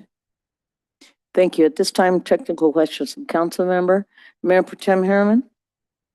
Yeah, okay, so this is just to approve the money for the consultant. I just have a question, and it may apply, it may not. If it doesn't, I apologize, but weren't we talking about having towers to some new technology to have towers that we're gonna be able to read everybody's meter or whatever? Is that in the big picture? That would be an example of something that's in the current plan, and to the extent there's carryover to be done, then it would be incorporated into the updated plan. Okay, all right, thank you. No further? No further. Councilwoman Irving? No questions? Councilwoman Jones? And thank you. And I have none. I'll invite a motion for this item. Yes, Madam Mayor, I move that the Victorville Water District Board of Directors adopt staff's recommendation as set forth on the agenda. Second. But first by Councilwoman Jones, a second by Mayor Pro Tem Harriman. Councilwoman Jones, comments on the pending motion? I have none, thank you. Mayor Pro Tem Harriman? I have none. Councilwoman Irving? No comments? And I have none. Madam Clerk, will you please take the vote? Councilmember Irving, Yes. Councilmember Jones, Aye. Mayor Pro Tem Harriman, Yes. Mayor Becerra. Yes. Motion passes with Councilmember Godan being absent. Thank you. We've now taken action to approve staff's recommendation as presented on the agenda. Item number 12, replacement of scoreboards and wireless controllers for various cities' parks. Mr. Metzler, would you kindly introduce this item? Thank you, Madam Mayor, members of the council. Staff is working diligently to identify a number of items throughout our park system to where we can start upgrading or modernizing or refreshing. And so with that, as a part of those efforts, staff has identified the need at 5 of its park facilities to basically replace scoreboards at ballparks within those park facilities. And the park facilities we're talking about are Center Street Park, Hook Park, Liberty Park, Mojave Vista, and Sunset Ridge. And so with that, this item actually would authorize the work to move forward, relying on a piggyback purchase contract. I will note particularly, I think it's important to recognize the city being a beneficiary to BEARS, which is an organization created by the late Doris Davies, a trust that was effectively set up as her care and passion was supporting recreational programs for the youth. There is a surviving trust that actually contributes to the BEARS nonprofit. BEARS stands for Benefit Everyone, Assist Recreation and Sports. And so with that, they've been identified as the largest of the funding source to help move this item forward. Of course, the installation of the scoreboards will recognize the late Doris Davies atop the scoreboards. So with that, this item has been authored by your Community Services Director, Ms. Donna Meester, and she's available for any questions or comments you might have. Thank you, sir. Madam Clerk, would you please read the recommendation? That the Honorable City Council adopt City Council Resolution 25-037, thereby accepting a donation in the amount of $137,275.75 from Benefit Everyone Assist Recreation and Sports, BEARS, for the purchase of 12 scoreboards and wireless controllers for various city parks. Adopt City Council Resolution 25-037, thereby amending the annual budget for fiscal year 2024-2025 to reflect an additional appropriation of $18,475.75 and award a piggyback purchase under the Interlocal Purchasing System, TIPS, Contract 220901 of scoreboards and wireless controllers for Electromech Scoreboard Company in the amount not to exceed $137,275.75. Thank you, ma'am. At this time, we'll do technical questions from Councilmember. Councilmember Jones, No, thank you. Councilmember Irving, No, thank you. Mayor Protem Harriman. Of course. Well, those are beautiful. Okay, we'll start with that. Are they gonna, include the proudly sponsored by Doris Davies Bears? Okay. And, we're not gonna do any restoration. We're just doing new scoreboards. These ones are new. They're all gonna be new. Yes. Are there any that, are there any others at the park that are the parks that aren't going to get done that can be salvaged? Let me ask Ms. Donna Meester to come up and speak to that. I believe we're addressing all the ballparks. I believe in part while we're going with new is having to do with the ones that are existing. They're just done, but I'll allow Ms. Meester to. Thank you, Mr. Missler. Good evening, Mayor and council members. Yes, that is correct. So we are addressing replacement because parts to these older scoreboards are just either you can't find them or you can't find someone to install them, do the work for you. Well, I can attest that how ancient those are. Easy with the word ancient, please. I remember when they went up. Yeah, I remember turning them on when they used to turn on. Do we know if they're going to have to do any trenching and replace the conduit? So in Liberty, there used to be a switch in the behind the backstop at where the announcer's booth is, and you could just flip the switch on. So that obviously is probably gone. How are these going to operate? Are they going to be this new stuff now where you can do it with a remote control, or do you know any of that? Thank you. Yes, they will all be wireless and we do not need to do any additional electrical work. We've already made sure that all the electric is working and all of that is fine. And facilities will do all of the installation. Okay, great. Fantastic. Thank you. That's all I have. Thank you. Wait a minute. Yeah, my turn. Thank you, Ms. Meester, but I do have a question for you, Mr. Metzler, if I could ask her. Okay. Do we know, we're looking at two pictures. One is a 12-foot, one's a 16-foot. It's either or. No, we're ordering both of them because of the pole locations at each park is different. Correct. So we are ordering the current size that is existing so that we don't have to do any additional work. Okay. All right. Thank you. At this time, I'll invite a motion for this item. Move to adopt staff's recommendation. Thank you. First by Councilwoman Jones, second by Mayor Protem Harriman. Councilwoman Jones, any comments? No, well, other than I'm incredibly happy to see this. I think it's been long overdue, and I think we're going to have a lot of happy families and kids. Thank you, Madam Mayor. Thank you, Mayor Protem Harriman. Yeah. Well, first of all, I had the pleasure of knowing Mrs. Davies when I sat on the Community Advisory Committee 23 years ago, and she was a real bruiser. She was something else. So I'm very thankful for the fund to do that. I had been working on this to get it funded, and I about had it locked in, but Mr. Camargo told me that Doris already got to you guys, so I laid back on that.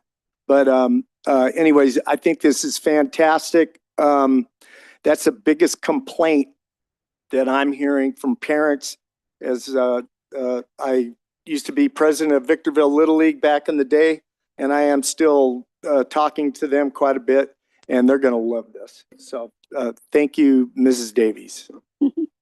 Councilwoman Irving? No comments, thank you. To staff working on this, thank you very much.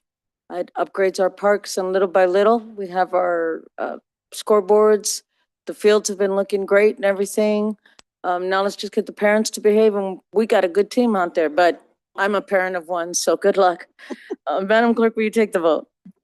Councilmember Irving, Yes. Councilmember Jones, Aye. Mayor Pro Tem Harriman, Yes. Mayor Becerra. Yes. Motion passes with Councilmember Godin being absent. Thank you. We've now taken action to approve staff's recommendation as presented on the agenda.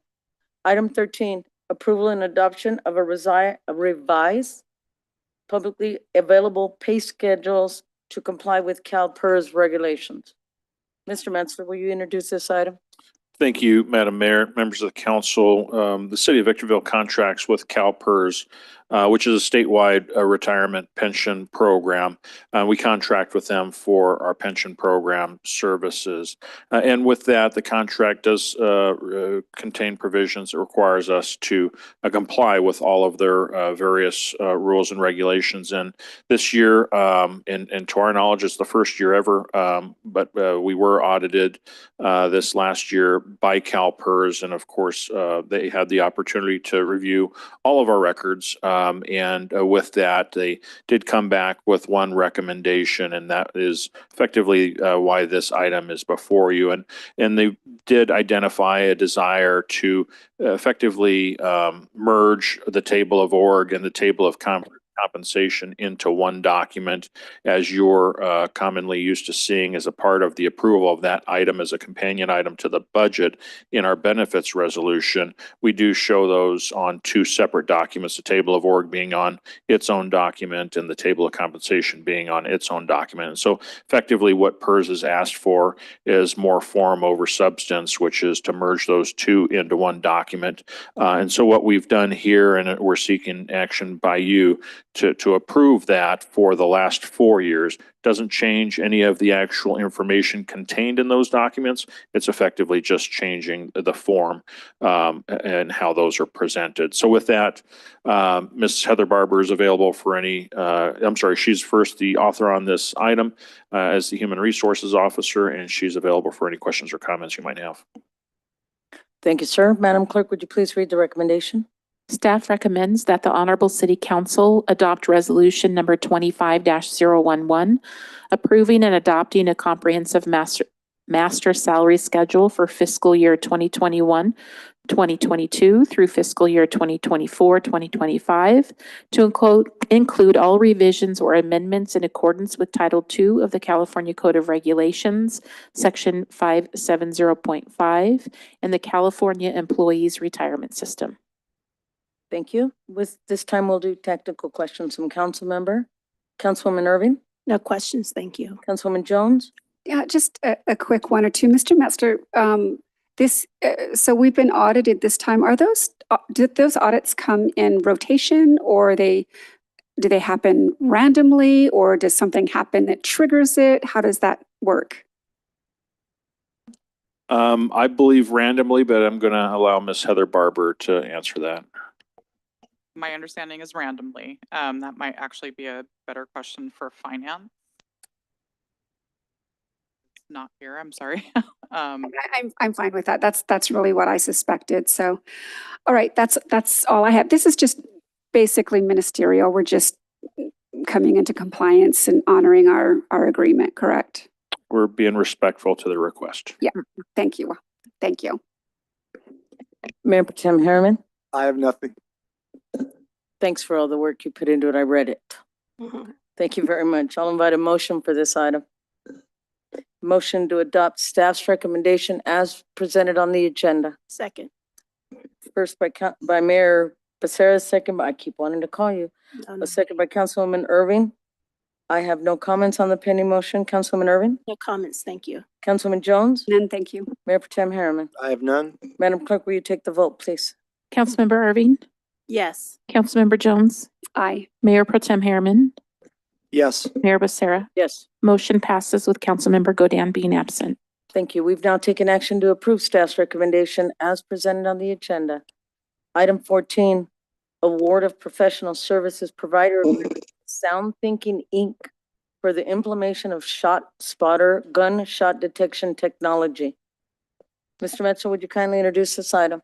Thank you, Madam Mayor and members of the council. Since the adoption of Measure P, this city has been very focused on enhancing all forms of public safety, and here in Victorville, public safety is police and fire and code enforcement and animal control. But this item is speaking to the law enforcement or the police side of the house. And since the adoption of Measure P, we've been very, very focused on not only increasing our body count in terms of deputies and SSOs and crime analysts. We've also focused on introducing forms of technology and utilizing technology really to help us develop a much more proactive enforcement. And as you're familiar, we've just completed the rollout of approximately 126 ALPRs, which is a part of our larger technological program.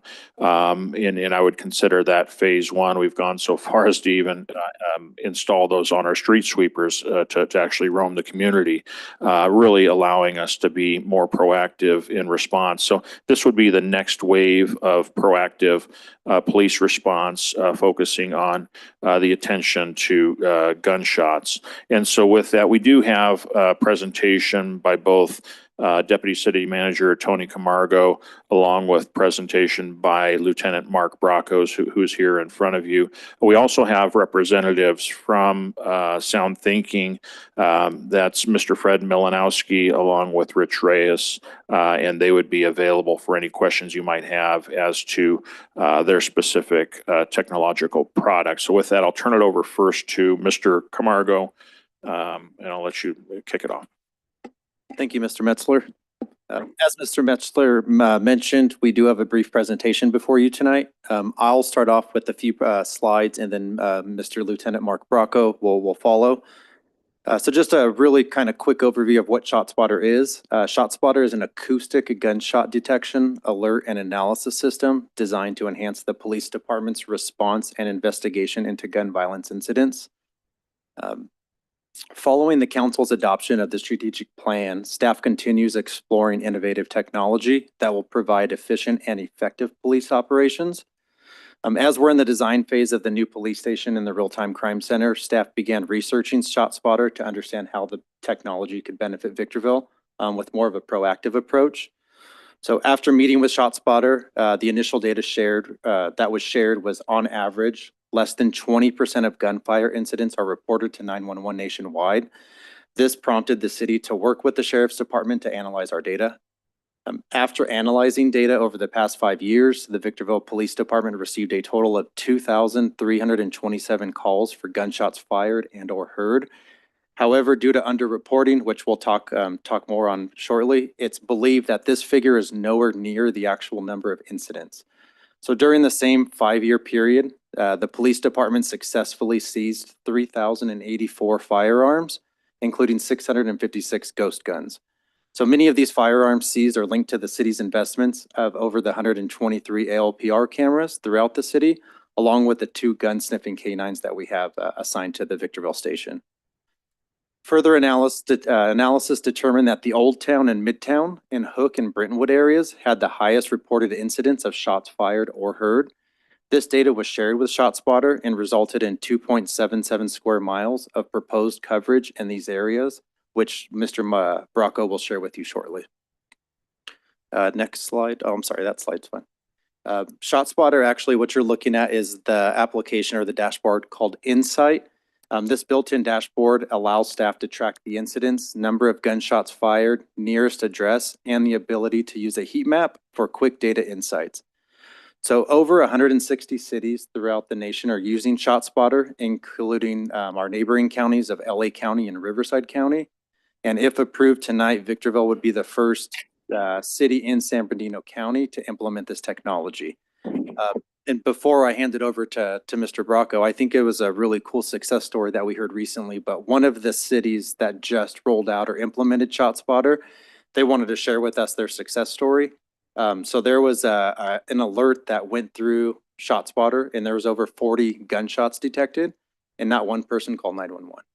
So it really shows you that a lot of people, they hear these loud noises, they hear the bangs, and no one's really responding to them because they think it's a common sound. So with that, I'll let Mr. Bracco share the rest of the presentation, but we'll remain available should you have any questions. Thank you, Mr. Camargo. Good evening, Madam Mayor, Mr. Mayor Pro Temp, and council members.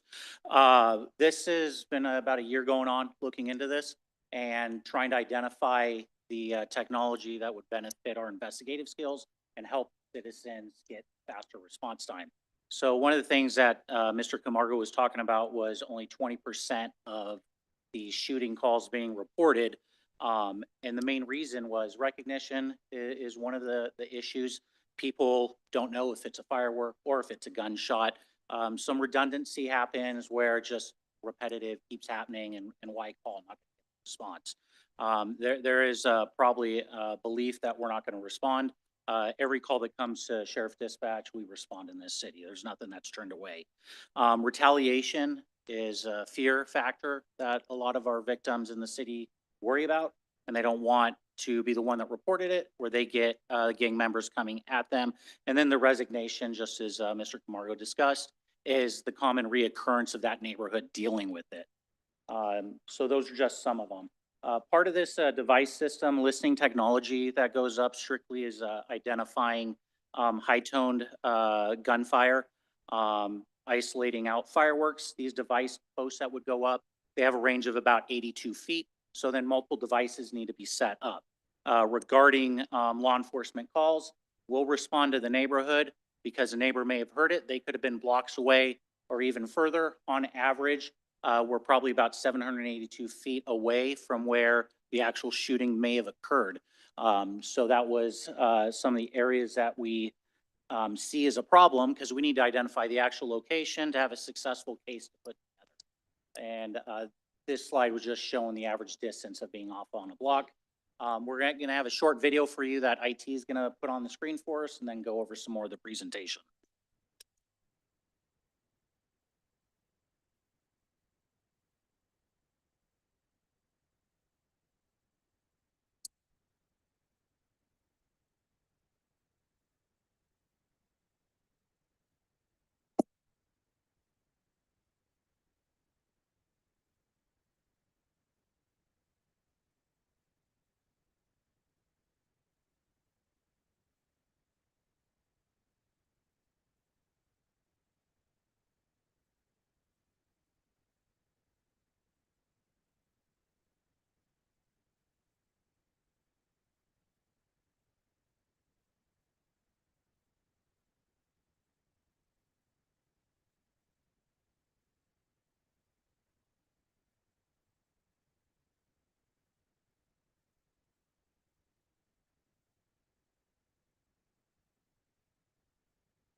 Great. Thank you, IT, for there we go.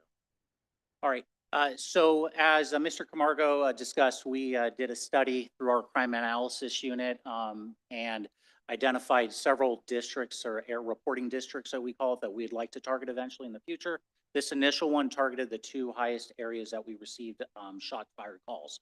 The first area is the Brentwood Hook area, and that area is roughly about 1.67 square miles, encompassing the Brentwood neighborhood and Hook. The other area was Old Town. The benefit of Old Town is with the Old Town revitalization coming. I think this is another area that is good for our deputies to have, is we're already planning on assigning permanent deputies to those areas, so the workers from the city get to know them. Also having this additional resource, and that's 1.1 square miles. So that gives us our 2.77 covering that. Going forward, the video talked about the Incident Review Center. What's nice about this system is 14.75 million calls went into their system last year that were detected. The system itself suppressed 9.2 million, which is the software that listened to this is able to identify and go, hey, that's not gunshot. that's a firework or whatever, and alleviates that response. With that, over 5.1 million calls or listening device activations were listened to by this IRC center, which means people listened to it, confirmed it, and then they were able to identify 325,000 total legitimate fire calls. And that was coming out at 2.2%, which means we're not just sending deputies or fire department personnel on these wild goose hunts trying to identify stuff or looking for victims when it wasn't a shooting. The technology is pretty immediate. As soon as the IRC determines what they have, which is usually under 60 seconds, the information is sent to Sheriff Dispatch. Sheriff's Dispatch will get an alert on their computer systems, letting them know to create the call and then start getting our deputies going. One of the things that kind of another story similar to what Mr. Camargo had, when we first were looking into this incident, we were having a staff meeting with all of our supervisors. That morning, there was a news story in Chicago, and we'd already kind of identified that we wanted to go down this sound thinking route with ShotSpotter. And the news story was a Chicago officer that was killed while he was off duty. One of the things that came from it was ShotSpotter had the call in 30 seconds to Chicago PD, and Chicago PD was able to respond and get there. Unfortunately, not able to save the officer's life. The first call from citizens was 5 minutes before. It was multiple shots shot at the officer, which kind of goes back to the earlier slides of the just not calling and being used to it. So that time matters. The officers are on scene before and able to address it. So with that, on top of our dispatch center getting notified, we're going to have software put on all the computers in the units.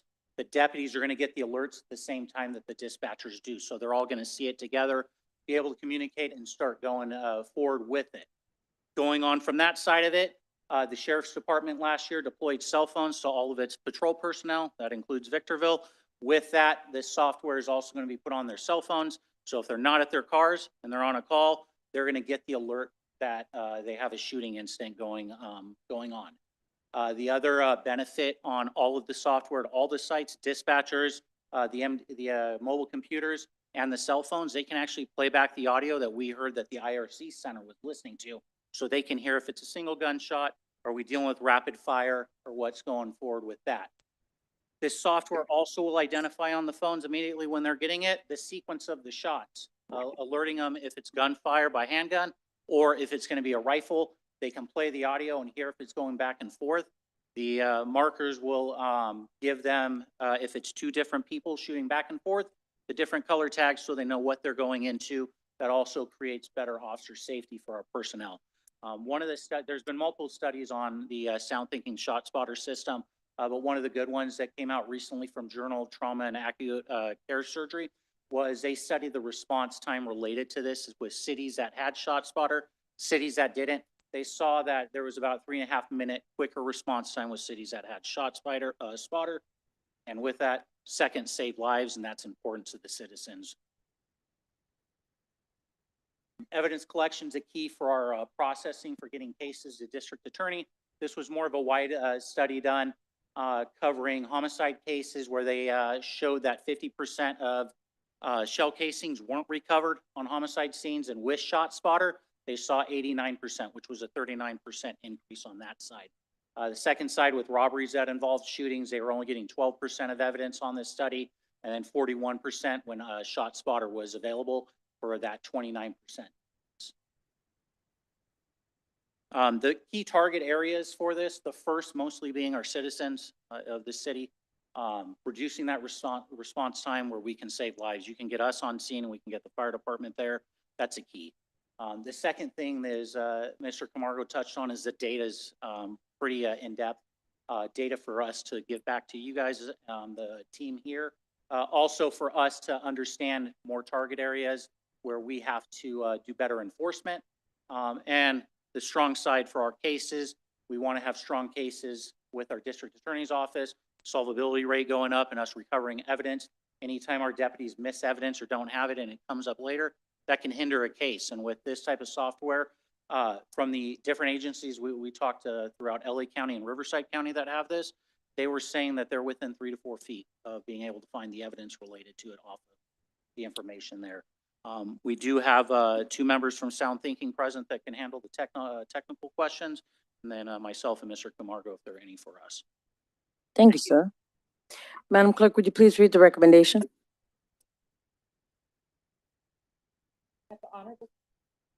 That the Honorable City Council award a professional services provider agreement to Sound Thinking, Inc. for the purchase and deployment of ShotSpotter gunshot detection technology. Adopt resolution number 25-014 to amend the fiscal year 2024-25 budget to reflect an additional appropriation in the amount of $470,250. Approve the expenditure of supplemental law enforcement services funds, monies in the amount not to exceed $470,250, and authorize the city manager or his designee to make any adjustments to the contract as deemed necessary. Thank you. At this time, we'll do technical questions from council members. Councilmember Jones? Thank you, Madam Mayor. I just have a few questions, if I could. So with ShotSpotter, is it able to work on shots fired indoors as well as outdoors? It's going to pick up the sound wherever it comes from, if it's inside or out, unless it's muzzled to where it's not even heard outside those doors. It'll pick it up. If the devices are outside within a spread out distance. Okay. And you mentioned something about it can make a distinction between handguns and rifles. Can it even get more specific than that, or perhaps maybe in the future? I already see a no. Good evening, Madam Mayor and City Council. The answer to your question is no, it can't get more specific on that. The reason you can tell a lot of times the difference between a handgun and a rifle is if you listen to the gunfire. Rifle gunfire is usually a lot louder, more profound than the handgun fire. So, but it can't tell you if it's a 9mm, a 10mm, or 38 caliber. Okay. And when we get into seasons like 4th of July, which is a little bit crazy in Victorville and sister cities for sure, can the IRC handle that kind of a load? Right. So it's not unique to Victorville. We have that challenge in a lot of cities, right? And it's not just 4th of July, it's New Year's Eve. And so I'm from Texas. I retired as a special agent in charge in Houston. So we like to shoot guns, not just fireworks, but we shoot guns in the air on New Year's Eve also. So what we do as a company is we gear up for that, knowing there's going to be a lot more alerts.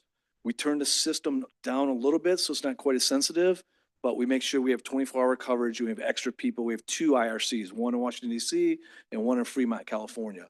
So we make sure we have extra people there. We turn down the sensitivity a little bit, and then everyone knows they're listening for fireworks. And so the system, couple ways we can identify fireworks rather than gunfire. Number one is how many sensors are picking it up and where. You would expect with fireworks, it's going to get picked up 360 degrees, whereas with a firearm, the noise from the gun actually comes from that gas escaping the barrel. And so we expect the sensors to pick it up on about a 80-degree angle. So if you're picking up sounds 180 or 180 degrees or 360 degrees, I should say, it's probably not going to be gunfire. So they've done a pretty good job to be able to limit that and minimize, because what we don't want to do on New Year's Eve or 4th of July is tie up all your patrol officers on sounds that just aren't gunfire. And then, it's the response time in getting an analysis is incredible to me, seconds really.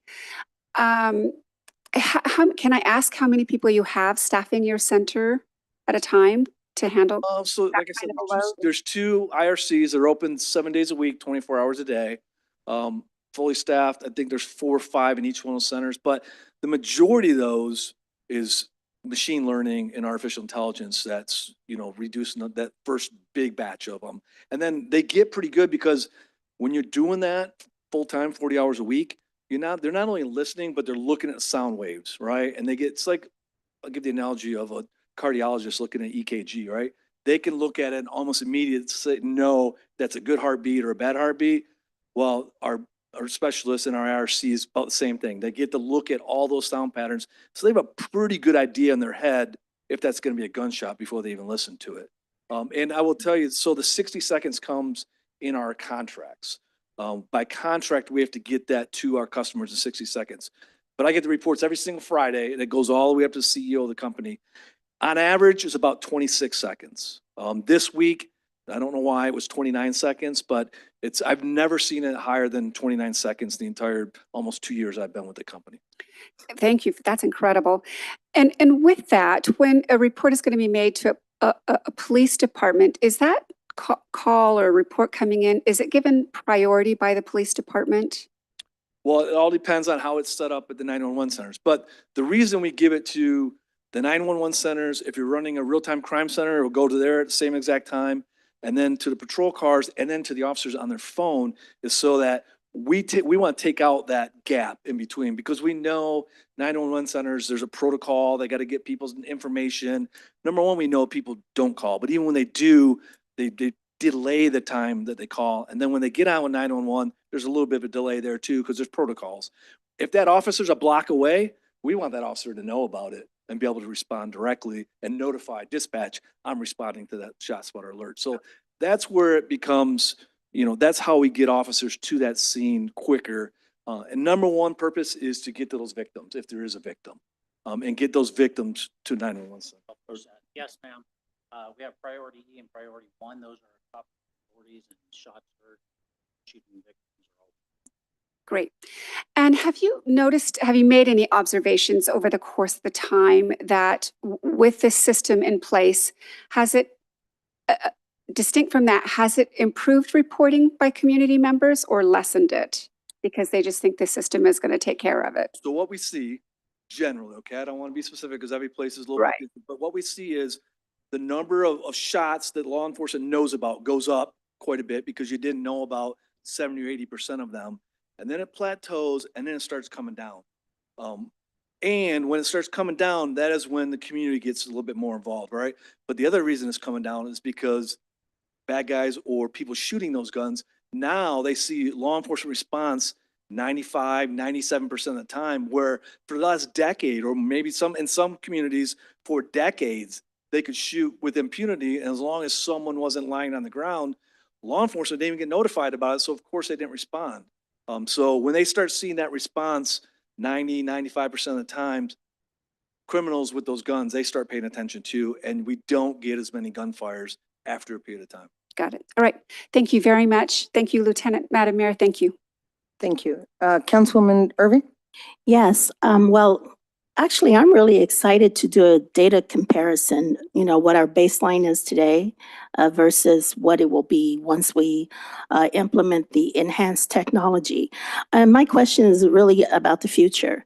I understand this is a 3-year term. My question is, do you think we might expand this throughout the city after we take a look at what the outcome is in terms of the data and the proactive approach?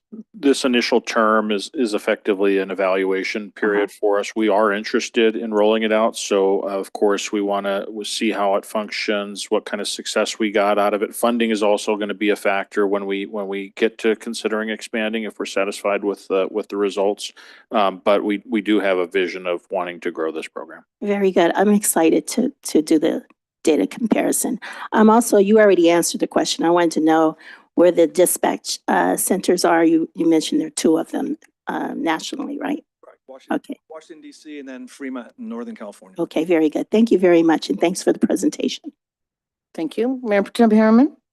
Yeah, again, also, that was a great presentation. One of my questions was if we were going to have a command center at the new station. So now that's been answered too. Is this something that we want the public to know, or do we want them not to know? I mean, do we want to, is it going to be used as someone saying to himself, I better not do that? Or do we want it kind of like hush? No, I don't think it's hush. I think anything that we do on the law transparency, this is a benefit to the city's progression in technology. And that's one of the things I wanted to close with the thank you from the Sheriff's Department. Keith and the deputy city managers, we get to come up with these ideas and hear, yeah, let's do it. And so it's that relationship, and that the city needs to know this technology. I've been down the road in the Sheriff's Department sergeant in public affairs, where there was certain technology we couldn't discuss because of agreements. And it doesn't end well for anyone. So I think the city citizens need to know, maybe this is a deterrent as well, to go down that road. A lot of cases have come from ShotSpotter for ghost guns. And we have a problem in the desert with it. Victorville led the whole county for 2 years with the most ghost guns being seized by deputies. So if we can get these off the streets or unregistered and protect our people, that's what we need. Transparency is all we. I'll add to that. I'll add to that by saying, we certainly envision wanting to be very vocal and very public about this program. Similar, in fact, to how we rolled out the ALPR. Our view as the city has been to do everything possible to curb the behavior of people. And so with the ALPR as an example, we've certainly used it as a tool to be able to solve crime faster. But, we've also hoped that the message gets out there that, hey, if you commit crime in Victorville, there's a good chance you're going to get caught and you might get caught quickly. And I think we've even seen an enhancement in our ability to solve crime more quickly. In this particular case, I would say absolutely you want people to know that you got this technology, because if you can curb the behavior and avoid that gunshot in the first place, I think we're all safer in that regard. And so with that, we certainly envision wanting to be very vocal about this technology, that we have it, because if we can curb behaviors, I think we're effectively making the city safer.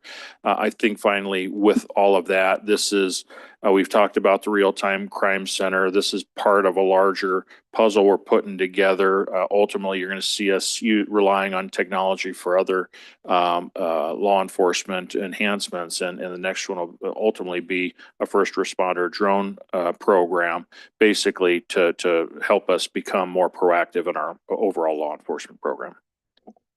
And I would agree with that having the public know it. I just wasn't sure if it was going to be.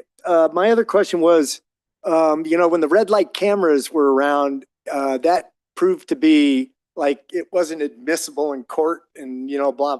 Is there any kind of an issue with this technology that these lawyers are going to come up with and be able to go to court and infringing on somebody's rights or any of that stuff? No, there's a detailed report that will come with the cases from Sound Thinking that we'll attach to the reports, very forthcoming. There's also a training program that as soon as we decide to roll this out, move forward with it, that the district attorney's office is going to be trained up on the equipment and understanding that type of report. So it'll help everything for the whole package, the whole process. Okay, great. Everything sounds great. Thank you, you guys. LT, my question is, let's just say by coincidence, the shots come from my area. Does that give PD probable cause to come into my home? No. We still have Come into my yard? probable cause. This is just that entry into the investigation to start. Okay. We're not going to kick in anyone's doors. We have to determine where. So this gets us in the area so we can start talking to, and when the neighbors go, yep, it was Liz's house. Go. Yeah, that's okay. It's Cinco de Mayo, by the way. That's why it went up. Thank you, sir. If I might, because the question wasn't asked, but I think it's really important just to be out in the open about it. As these are acoustical sensors, I think it's important for everybody to hear that these are not listening devices. These are not going to be devices that are listening to conversations. And so I just wanted to get that out there. We'll certainly include that in our messaging as well to the public. These are specifically acoustical devices to detect gunshot versus a firework. They actually have more on that topic. If you don't mind. Sure. Intriguing how much data or how much noise is actually captured. So there was an actual study done by New York University Policing Project. And there was a couple caveats, right? They would do the study if we open up the entire company to every single employee. They could talk to any employee they wanted, and they could look at any documents they wanted, and it had to be publicly published, right? And so they looked at it all, and their conclusion was it's highly unlikely that we'll pick up any conversation. Now, if there was someone screaming at the exact same time guns were being fired, you may pick up that scream. But they made a bunch of they made about a dozen recommendations and we accepted all of them. But one of them in particular was to only give law enforcement agencies 2 seconds before the shots are fired and then 2 seconds after. So the period of sound that they get is pretty minimal.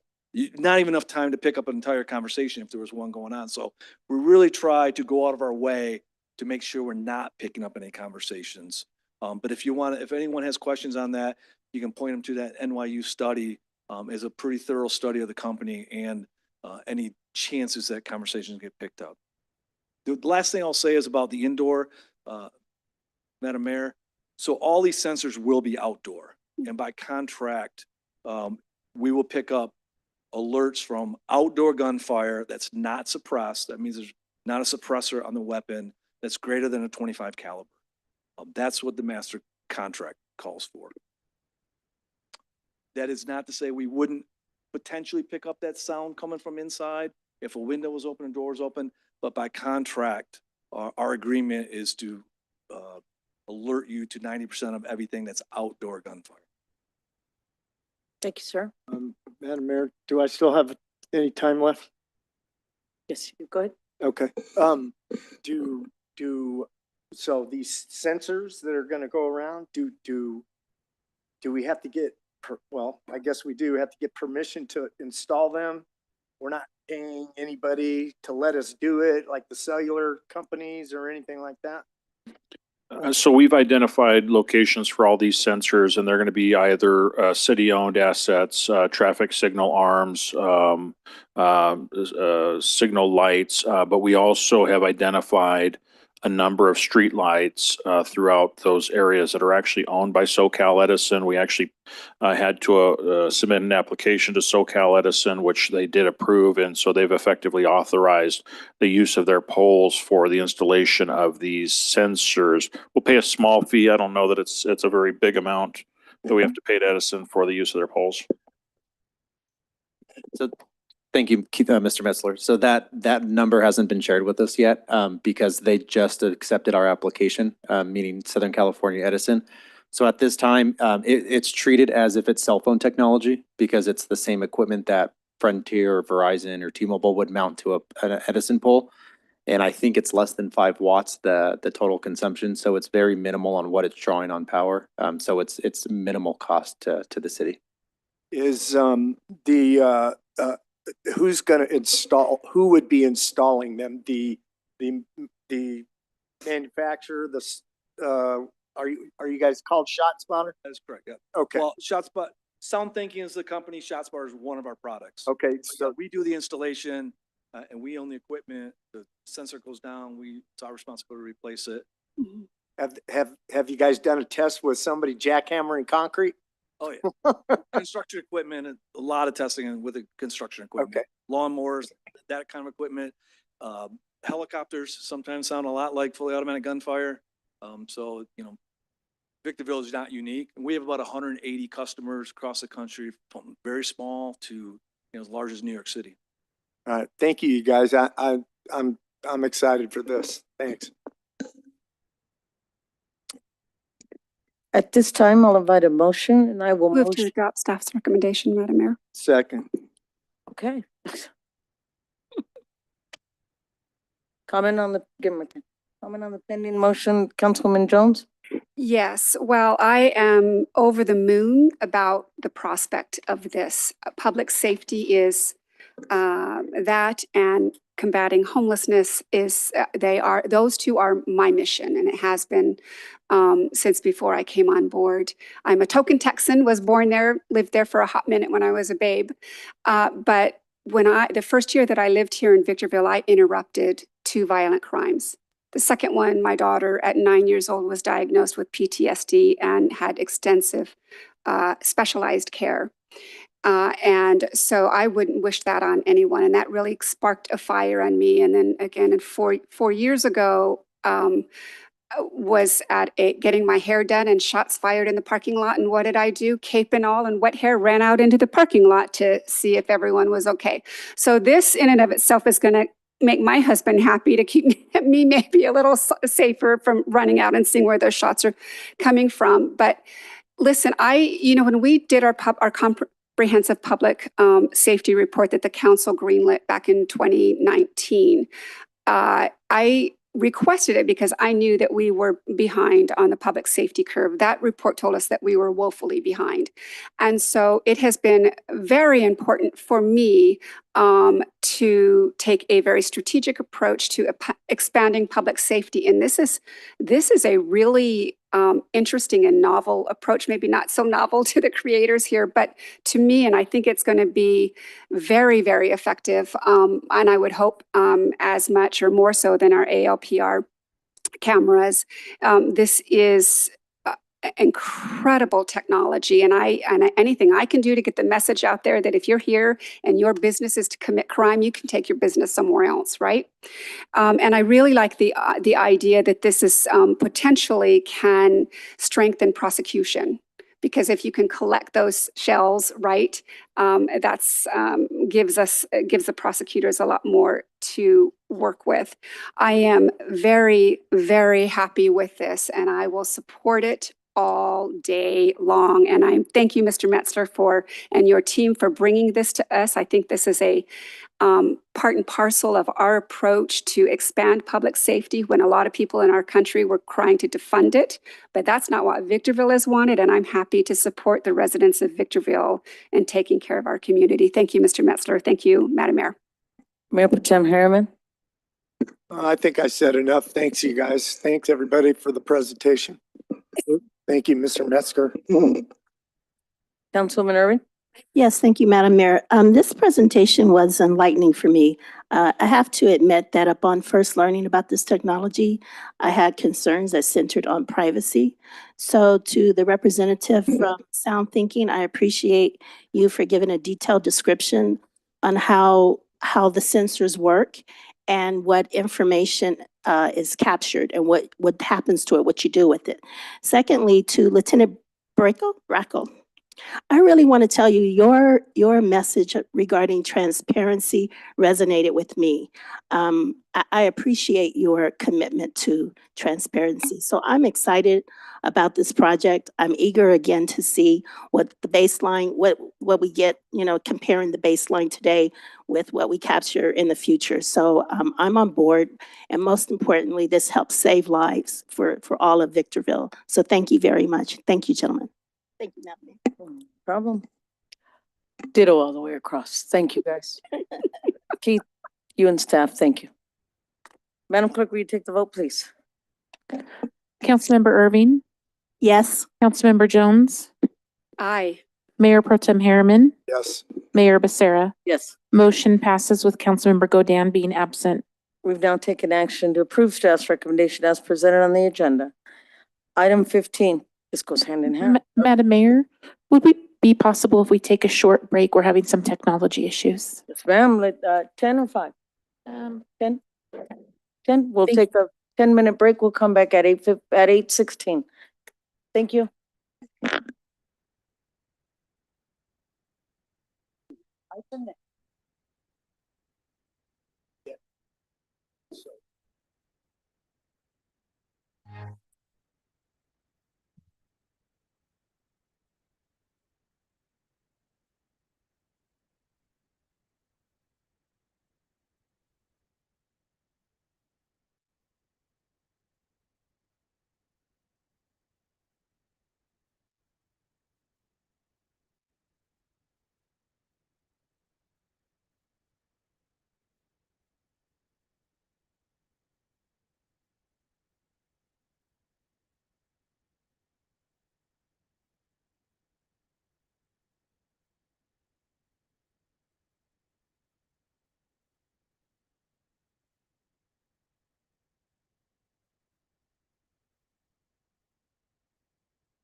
Oh.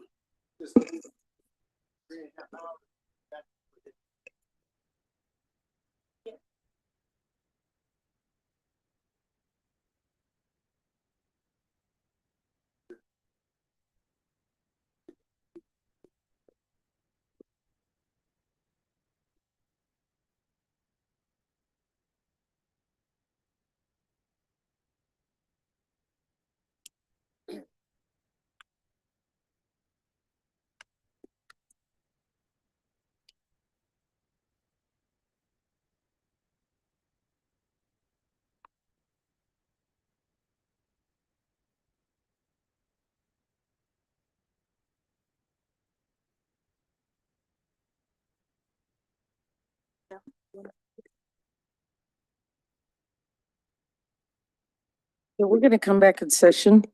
We're going to go on to item 15, approval to increase spending limits for waxy sanitary supply. Mrs. Davidson, can you please introduce this item? Yes, thank you, Madam Mayor and members of the City Council. This item is a request to increase the contract with Waxy Sanitary Supply on behalf of the Fire Department. However, I will point out that this is an annual agreement that is used by many different departments. It just is the case that the cost of the sanitary supplies and the usage in the Fire Department resulted in the need for an increase. So that has increased the amount of the contract above that of the city manager's spending authority. And that is why it is before the council this evening to increase an annual contract not to exceed $135,000. With that, the author on this item is your fire chief, Bobby Clemmer. He is not here today, but we have Mr. Travis Espinoza here who is available to answer any questions you may have. Thank you. Thank you. Madam Clerk, would you please read the recommendation? That the Honorable City Council approve the increased cumulative total in the amount not to exceed $135,000 for Waxy Sanitary Supply. Thank you. At this time, we'll do technical questions from Councilmember. Councilmember Irving? I don't have any questions. Thank you. Councilmember Jones? And thank you. Mayor Pro Tem Harriman? And I have none. I'll invite a motion for this item. Move to adopt staff's recommendation. First by Councilmember Jones, second by Mayor Pro Tem Harriman.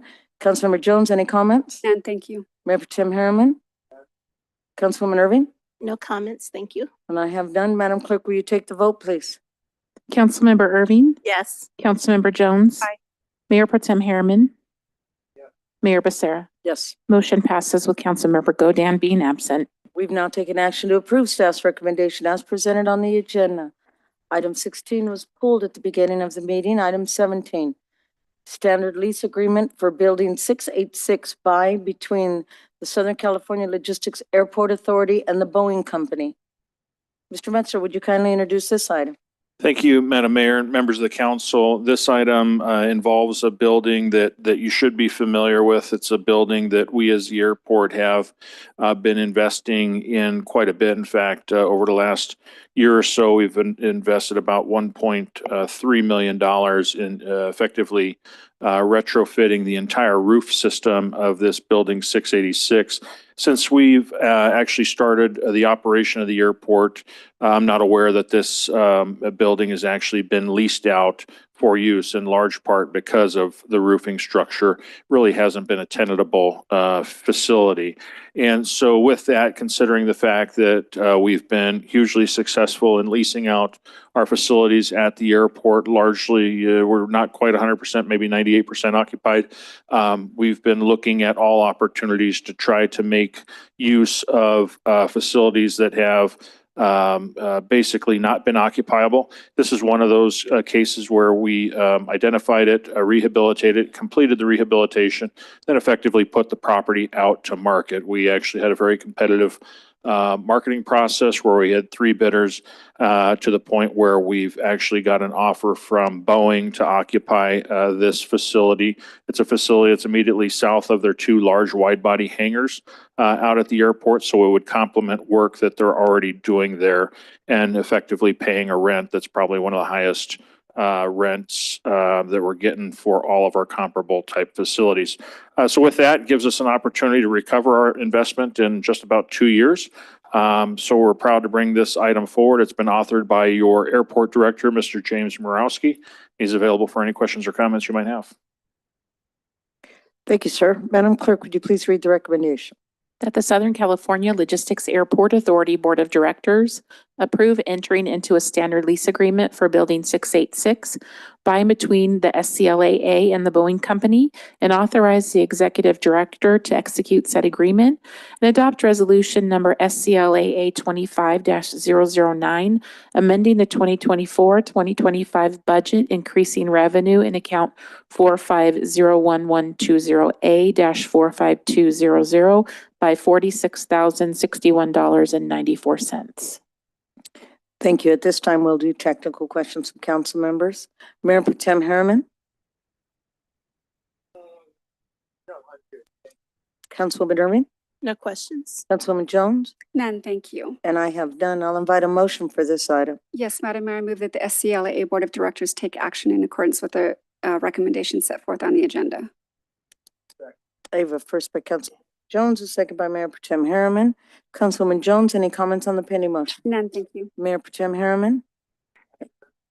Councilwoman Irving. No comments, thank you. And I have none. Madam Clerk, will you take the vote? Councilmember Irving, Yes. Councilmember Jones, Aye. Mayor Pro Tem Harriman. Yes. Mayor Becerra. Yes. Motion passes with Councilmember Godin being absent.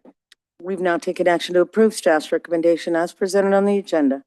Item 18, grant of easement on the Southern California Logistics Airport. Mr. Metzler, would you kindly introduce this item? Thank you, Madam Mayor and members of the council. Recently, a project was completed at the southwest corner of Nevada and Phantom out at the Southern California Logistics Airport, a large industrial warehouse that's currently occupied by Mars Pet Care. And prior to the construction of that building, as a part of the condition of approval process, there was a requirement that the developer relocate the then existing overhead electrical utilities and effectively underground them. And to do that, there's traditionally easements required as well to be granted to the Southern California Edison so that they can operate within a legal space. This item cleans up the easement issues and basically creates an easement, a very small sliver of an easement, basically to perfect the undergrounding of the existing SoCal Edison lines. So with that, this item as well has also been authored by your airport director, Mr. James Murawski, and he's available for any questions or comments you might have. Thank you very much. Madam Clerk, would you please read the recommendation?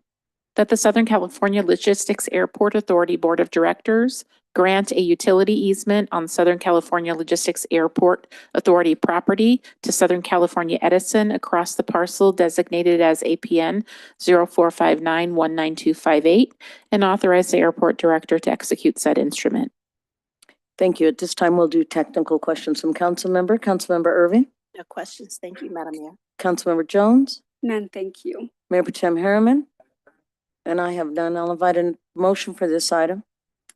I move that the SCLA Board of Directors take action in accordance with the recommendations set forth on the agenda. Thank you. We have a first by Councilmember Jones, a second by Mayor Pro Tem Harriman. Councilmember Jones, any comments? None, thank you. Mayor Pro Tem Harriman, Councilwoman Irving, Comments? and I have none. Madam Clerk, will you take the vote, please? Councilmember Irving, Yes. Councilmember Jones, Aye. Mayor Pro Tem Harriman, Mayor Becerra. Yes. Motion passes with Councilmember Godin being absent. Thank you. We've now taken action to approve staff's recommendation as presented on the agenda. Item 19, Community Swim Park Update. Mr. Metzler, would you kindly introduce this item? Thank you, Madam Mayor and members of the council. In July of 2024, staff presented a feasibility analysis to the council that considered the use of existing park facilities as a potential location for a new community pool on the west side of the Interstate 15 freeway in Victorville. The result of that discussion yielded really no decision by the council, as the feasibility analysis revealed an insufficient amount of space at the city's park to facilitate a new community pool. And at the parks where there was residual property, certainly identified plans to build other amenities at that park, at those parks. And so with that, the council also considered the offer by the Victor Valley Union High School District of the use of their pool at Silverado High School as a part of that discussion. Silverado, while the offer's been made, Silverado is going to be in resurfacing mode this summer, so we won't be able to put it in use this summer, but certainly expected for us to be able to put it in use next summer. But also the council at that same meeting subsequently asked for a new agenda item to be brought back to the possibility to consider the possibility of purchasing property for the city to build a swim park. And so with that, we have a staff report that's been prepared by your Community Services Director, Ms. Donna Meester, that also shares with you some of the current priorities set forth in some of our plans. And so with that, we're bringing this item forward for your discussion in any possible action. Thank you, sir. Madam Clerk, would you please read the recommendation? Any action is at the discretion of the Honorable City Council. Thank you. At this time, we'll go to technical questions from council members. Mayor Pro Tem Harriman.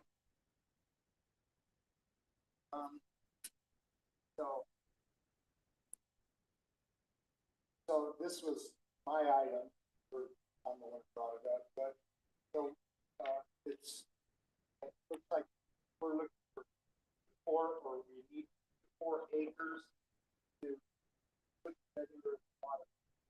And the idea wasn't just that.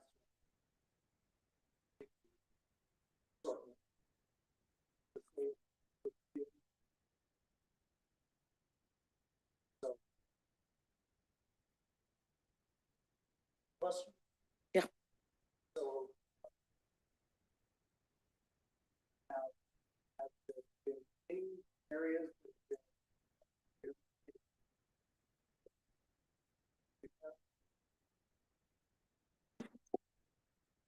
At this moment, I would answer by saying no. This swim park, I would characterize as a slightly different concept than what's currently in our current plans. Certainly, the priorities that we have already identified in some of our plans speak to sports complex, a splash pad, dog park, civic plaza. Also a pool, I'm sorry, it does include a pool complex, but it also identified a pool complex as one of the longer term improvements. So there has not been an effort to accelerate the focus on acquiring real estate whether it be for a pool complex, which is what's called out in our plans, or a swim park. I think we probably need to understand some of the difference in terms of what you or this council is looking for, different from what we've got already in the plan.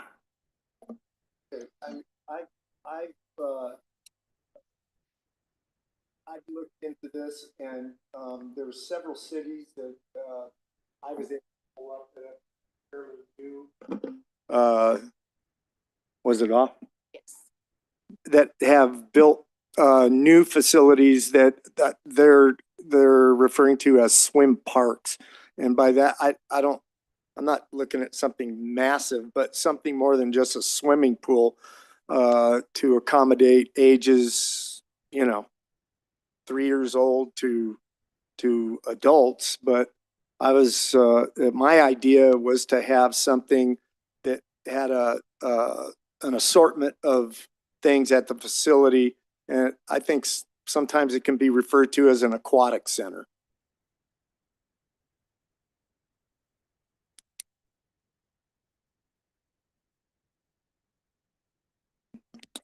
And with that, just going to page 661, and I'm going to actually ask Ms. Meester to help me along in case there's other areas of this report that I need to focus on.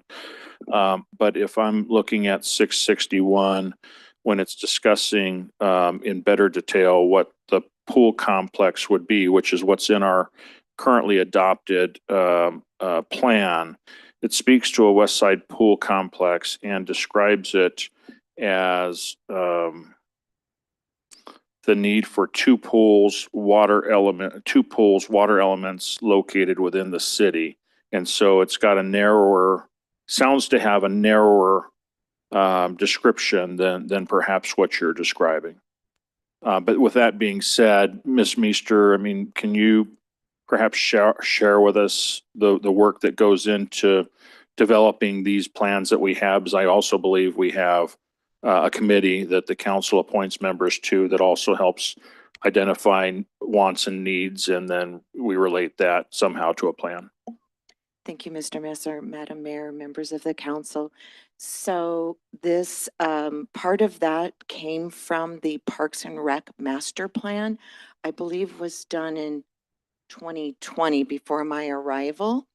And so the components for that complex are from the Parks and Rec Master Plan. And that was where, again, I'm going to memory here because it was before my arrival, but the surveys went out to the communities. Specifically in that plan, it did say West Side. I do believe originally when the request came, it was for the South Side. And that is why I began looking for areas in the South Side and came to the Silverado. Remember, I had the map.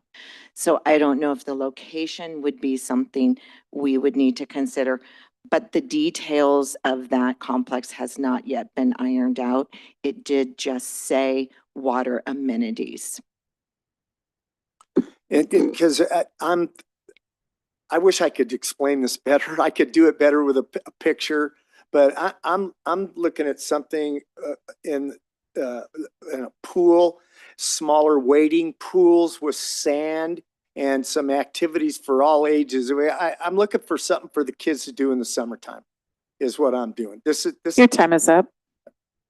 I think you get the idea. Councilwoman Jones? Well, I'm not real clear on what's happening because this is Mr. Harriman's item, so I would have thought he would have had an opportunity to present before he had to ask questions. But because I think I would have gotten a fuller understanding of what's the ask might be. Mr. Metzler, I understand the need to tie Member Tem Harriman's request from a while back to a master plan. But in thinking back to that, I don't know that he was in actuality thinking about the master plan. It's always better to, tie to what we have made commitments to do, but I mean, does that mean like structures that you could play on, Mr. Harriman?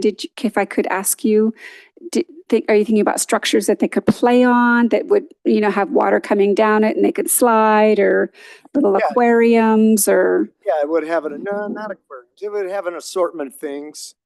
I think, I think you are understanding what she is. Yeah. But, some good example, the city of Banning just built one, the city of Santa Clarita, my granddaughter goes to one. These are really nice. They don't need to be huge, but they might have some, just like a playground, one of the schools with their playground equipment and the splash pad and an assortment of things for kids to do at all age levels. Now, depends on how big you want to go, a structure, and then have community events in there. And, I'm not looking at getting that big, but yeah. So, and I really appreciate that, Bob, because it helps me a bit, and having a look from you helps me a lot too. I just want to have a clear picture. So with that in mind, I guess my question, Mr. Metzler, would be, can we accommodate that somewhere other than having like swim time at this high school? So ultimately, I believe the answer is yes. The process to get there, I would suggest, is a little bit more involved, because traditionally we'll plan these things a little bit more. For example, not knowing the exact scope, but having a general idea of what Mayor Pro Tem Harriman is asking for.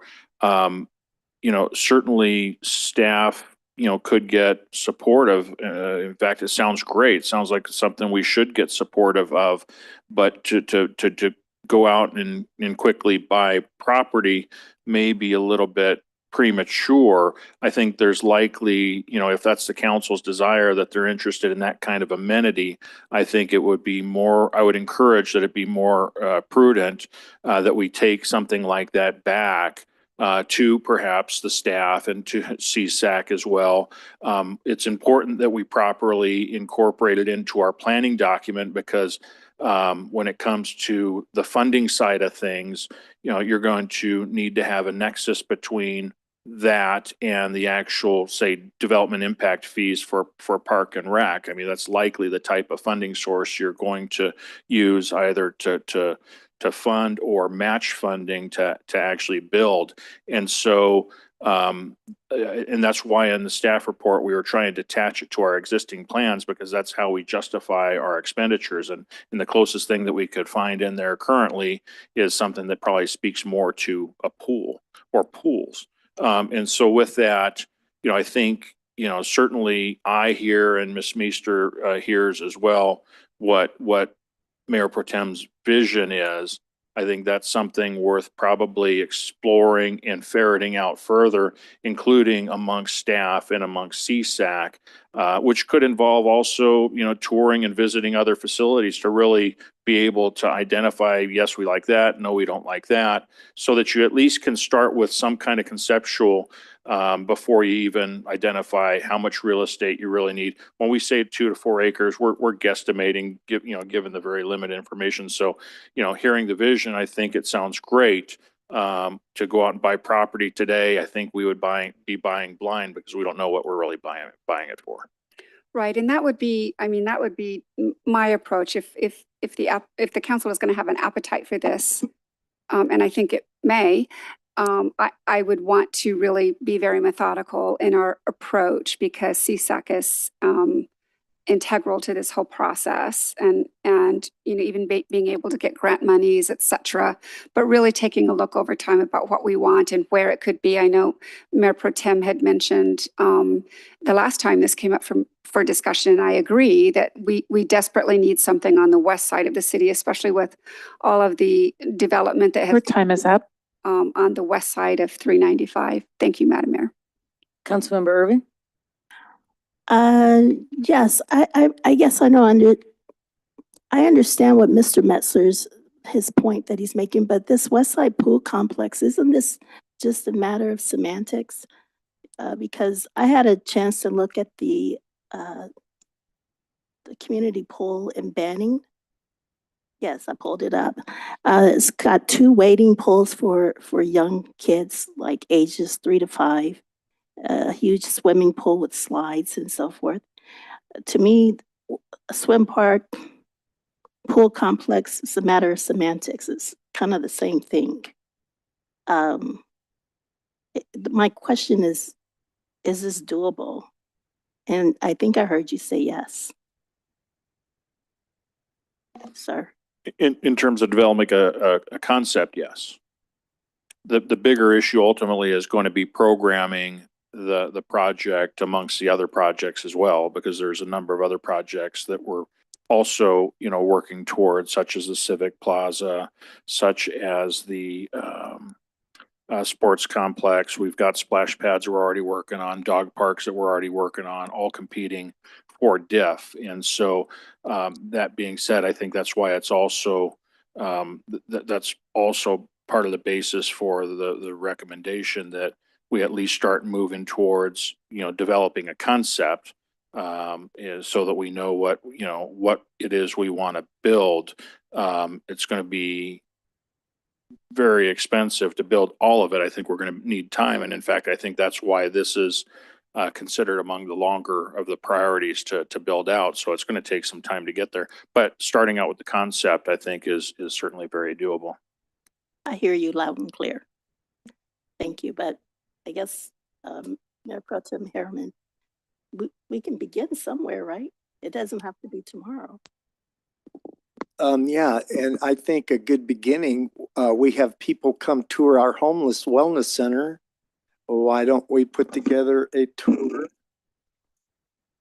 at an existing park at another city? I know this isn't something that's going to happen real easy. I mean, so if I'm making it sound that way, I apologize. I know it's definitely a capital improvement, but it's going to benefit the community. It really is. So maybe us taking a tour at one would be a great idea. I would like that. But we can settle on a vision for the future, correct? Yeah. Yes, thank you. Mr. Metzler, and I know what everybody's saying. For us to change this plan on 661 and 662, it has to come back to the council, doesn't it? To even change the plan. Correct? Didn't we vote on this?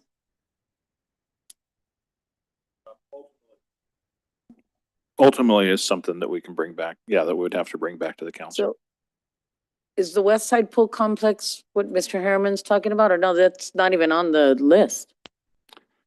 No, it is on 661. Okay, so it's the West Side Pool Complex. Yeah, I think relating it to this plan, it would probably, based upon some of the vision that I think we understood Mayor Pro Tem Harriman articulating, I think it would probably be appropriate to expand this a little bit. So if I were to envision an amendment to this or modification to this, it would probably be expanding on the description more. Okay. Because, yeah, like you said, we've already purchased property for a police department and a civic plaza. We're already in talks for the sports complex at the old junior high. The splash pads are already being designed, correct? Correct. Yeah. And not just Sunset, but it was at some of the parks, I remember. Evadale? Evadale, okay. So it was, so something's gonna have to give somewhere. But it's something we can all work towards. There are park monies out there in terms of grants. And so, certainly I don't think it hurts in terms of trying to nail down the vision or the concept better. Because to the extent there are parks money available where we can apply for grants, and we've been successful in the past.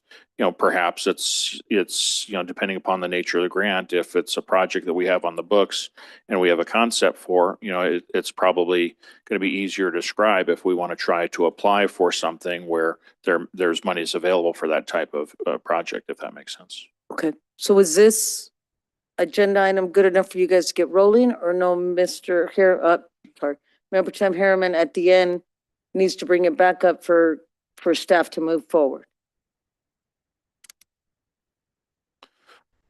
I've heard enough, and I think Ms. Meester is heard enough to go back and obviously work with staff and share. We can even share this transcript with CSAC at one of the next meetings and discuss that and use those avenues to move things forward.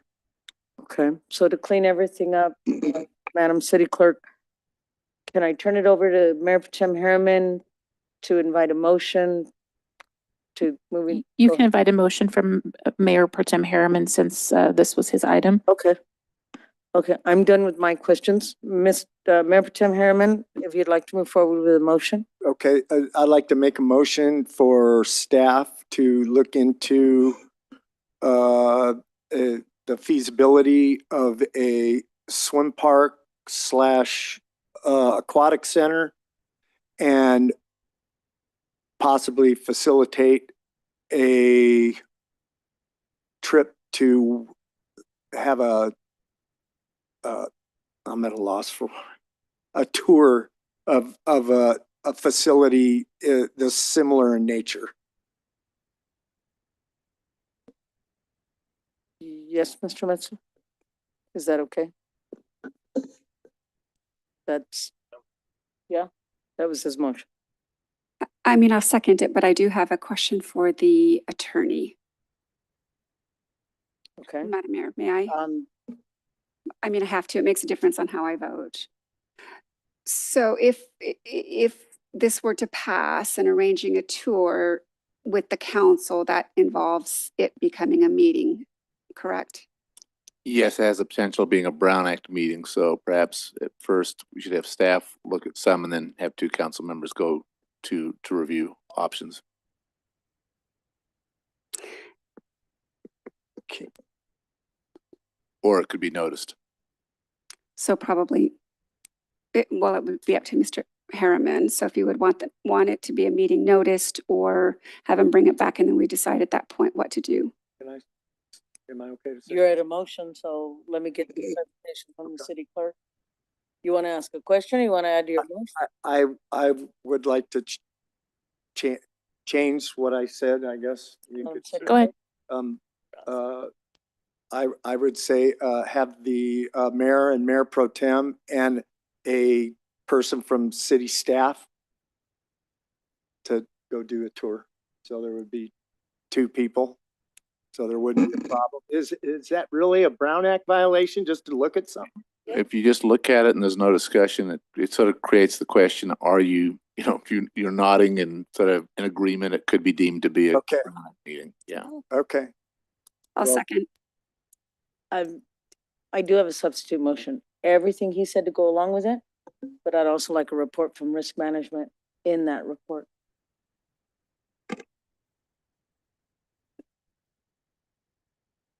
Yes? Yes. Okay. So you just did a friendly amendment and he's accepted your amendment? Yes, ma'am. Okay. Yes. And does Member Jones second that friendly amendment? Okay. Okay. We're gonna do this. Comments on the pending motion. I'll do you last. Councilmember Irving? I don't have any comments. Councilmember Jones? And thank you. And I have none.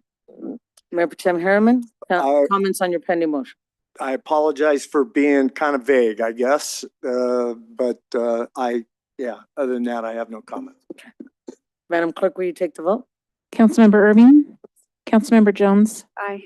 Mayor Pro Tem Harriman? Yes. Mayor Becerra? Yes. Motion passes with Councilmember Godan being absent. We've now taken action for staff to move forward with a conceptual drawing. The motion was for to work with staff to look into the feasibility of a swim park aquatic center and to facilitate a trip for Mayor Pro Tem, and a city staff member to one of the facilities for review, and to also have risk manager weigh in on a report of that item. Thank you. Now, item 20, discussion and possible action to allow the mayor to attend meetings in Washington DC with legislators regarding the city submission of application for member-directed discretionary federal funds. I'm gonna let Mr. Metzler introduce, and then I'll speak after. Mr. Metzler?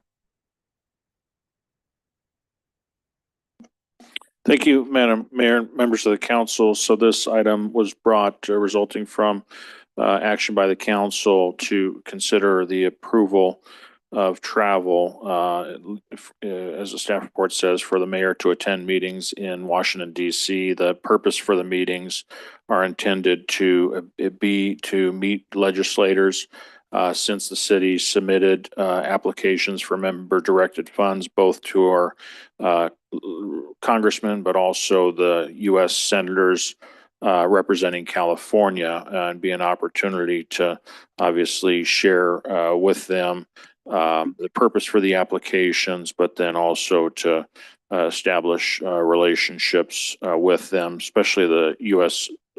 California senators, since they're new to us and we don't have relationships currently with. It also may be an opportunity to meet with certain departments, federal departments that we have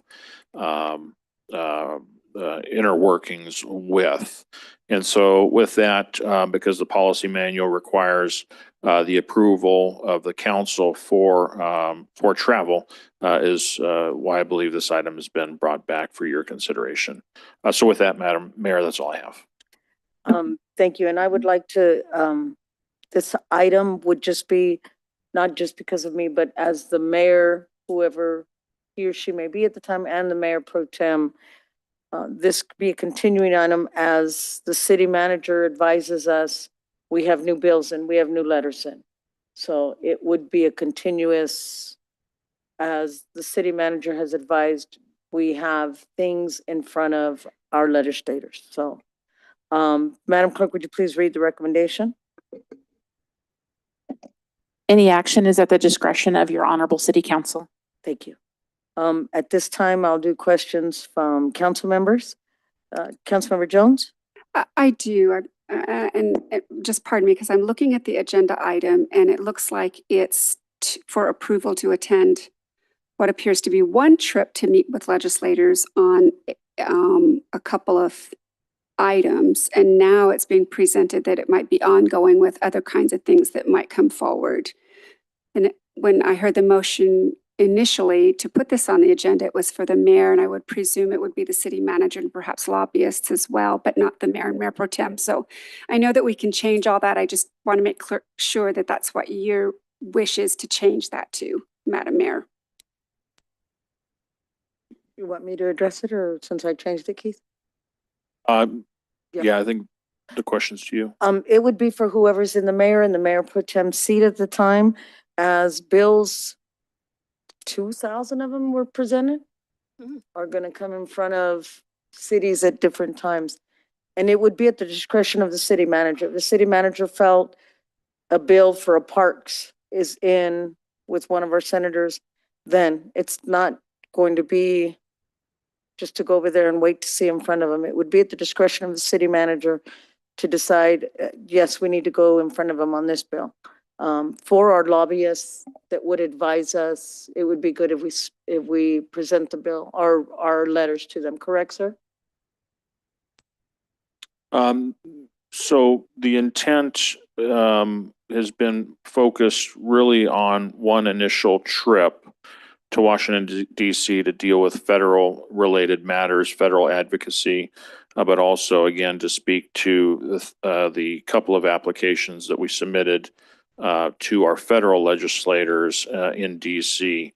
So right now, the vision is for an initial meeting, not knowing how those meetings go, and not knowing the advice from our lobbyist as to the need for future meetings. To the extent there is a need for future meetings, the vision I think that exists behind this item is that if there is a need for future meetings, if they're not approved as a part of a council action item, then it would be brought back to the council for additional consideration.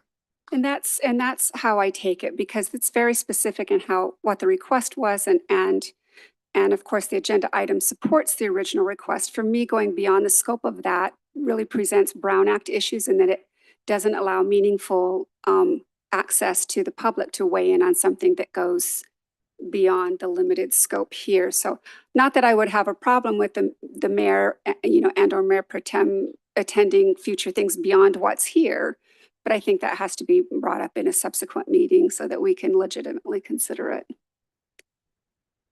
So for me, it's just, and I would have no difficulty with it, it's the mayor. Certainly the city manager has it within his budget to go, and I would assume, again, lobbyists would be involved, but the specific request is for the mayor, and I'm certainly happy to go with that. Councilmember Irving? Yes, I just need clarification. It sounds like we're looking, you're seeking flexibility Yes. as the need comes up, that we approve or pre-approve it, your travel. You're looking for flexibility. At the Okay. city managers. At his discretion. So if tomorrow is oh my goodness, there's an important issue, we need to get out on the red eye, we gotta go. Sir? Yes, Okay, ma'am. I got you. Thank you. Mayor Pro Tem Harriman? Yeah, but so it would be mayor and Mayor Pro Tem. The Mayor Pro Tem, yes, showed interest in also attending at his leisure. Okay. Madam Mayor, if I might, that is a little bit inconsistent with the subject matter of the agenda item at this point. So adding the Mayor Pro Tem is not what the public's aware of. Okay. So I would probably suggest that be added as an agenda item for the next meeting. And then, Madam Mayor, give for clarification, and then again, the agenda item is only to go to address these topics. So it doesn't we cannot allow the flexibility on this agenda item. Anybody can bring it back and then create something where we have flexibility. We just, in my mind, it would be violative of the Brown Act to attempt to do that here. So my recommendation would be to consider the recommendation here, which is to discuss action to allow the mayor to attend the meetings in Washington, DC for the reasons set forth in the staff report. To the extent you want to expand that, I would recommend you do that when we add items to the agenda for the next agenda Okay. meeting. Thank you, sir. Do you have anything else? No, that's all I have. So, no, I'll wait till you. Okay. And I have none. At this time, I'll invite a motion to approve staff's recommendation as set forth on the recommendation from staff. Madam Mayor, the recommendation is any action is at the discretion of your honorable city council, so I'll need an actual motion. To attend the meetings in Washington, DC regarding the city submission of application for federal funds in funding application totaling $6 million for a 1 million gallon reclaimed water tank and technology improvements for the new police station. And I'm happy to second that, as long as it's with the caveat that it is the mayor attending. Okay. First of all, I have no comments. Councilwoman Jones, you have any comments?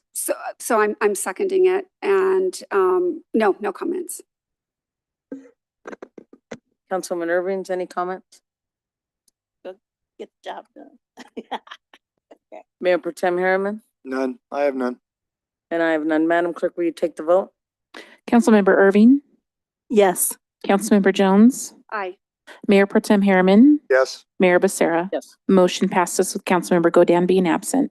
We've now taken action to approve. Can you I'll try. Authorize the mayor to attend meetings in Washington DC with legislators regarding the city's submission of applications for member-directed discretionary federal funds totaling $6 million for a 1 million gallon reclaimed water tank and technology improvements for the new police station. Thank you.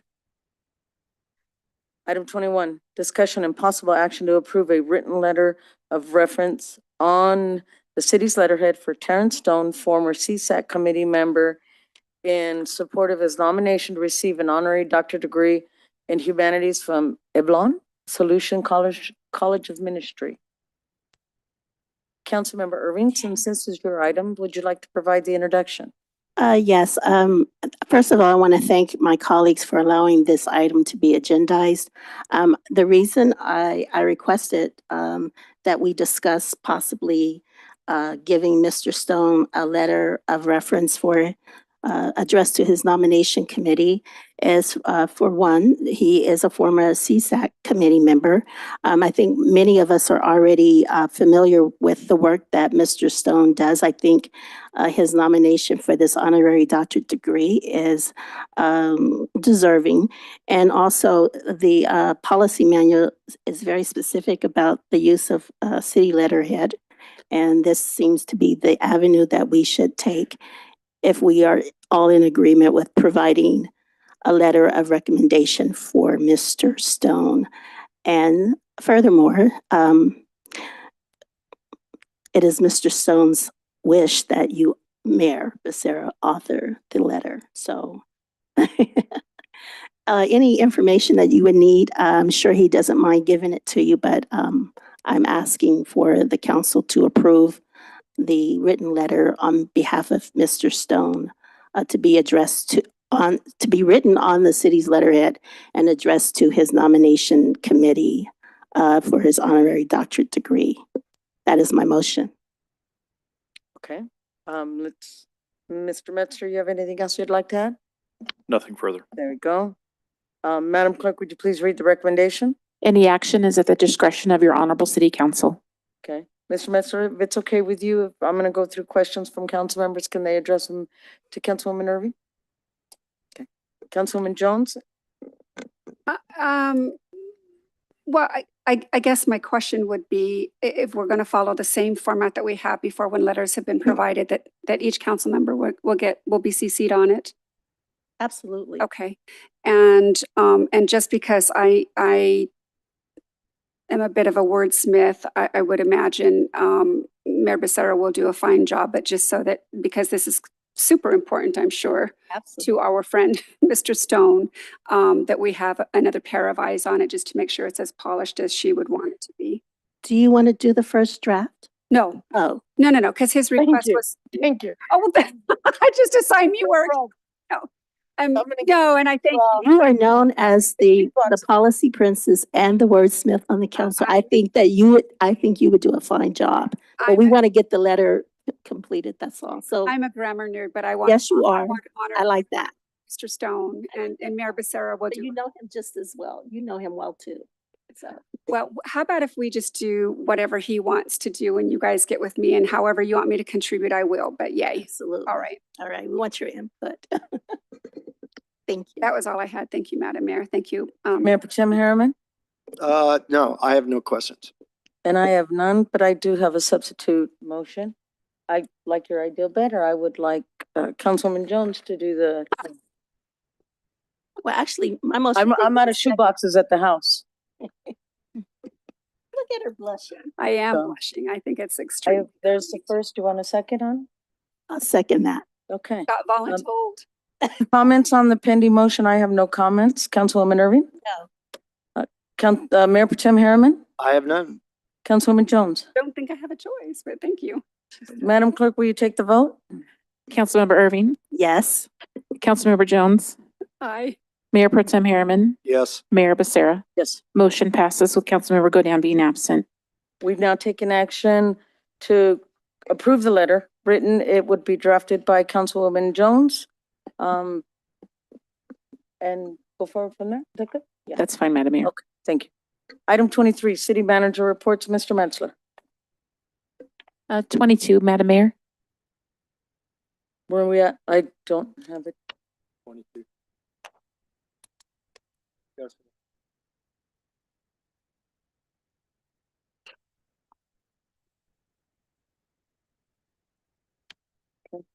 I'm lost, but I'll go ahead and read it from there.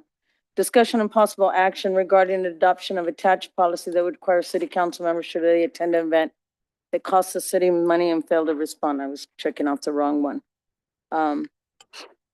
This item was introduced by myself, but in looking at our council policy, this item is already addressed in there in the sense of attending attending conferences and meetings and things like that. So if I may, I would just like to say, as we just received new copies of our policy and rule book, that just the council members, please review your council books and policy manuals when it comes to travel and things like that. Yes, I know you're looking at me.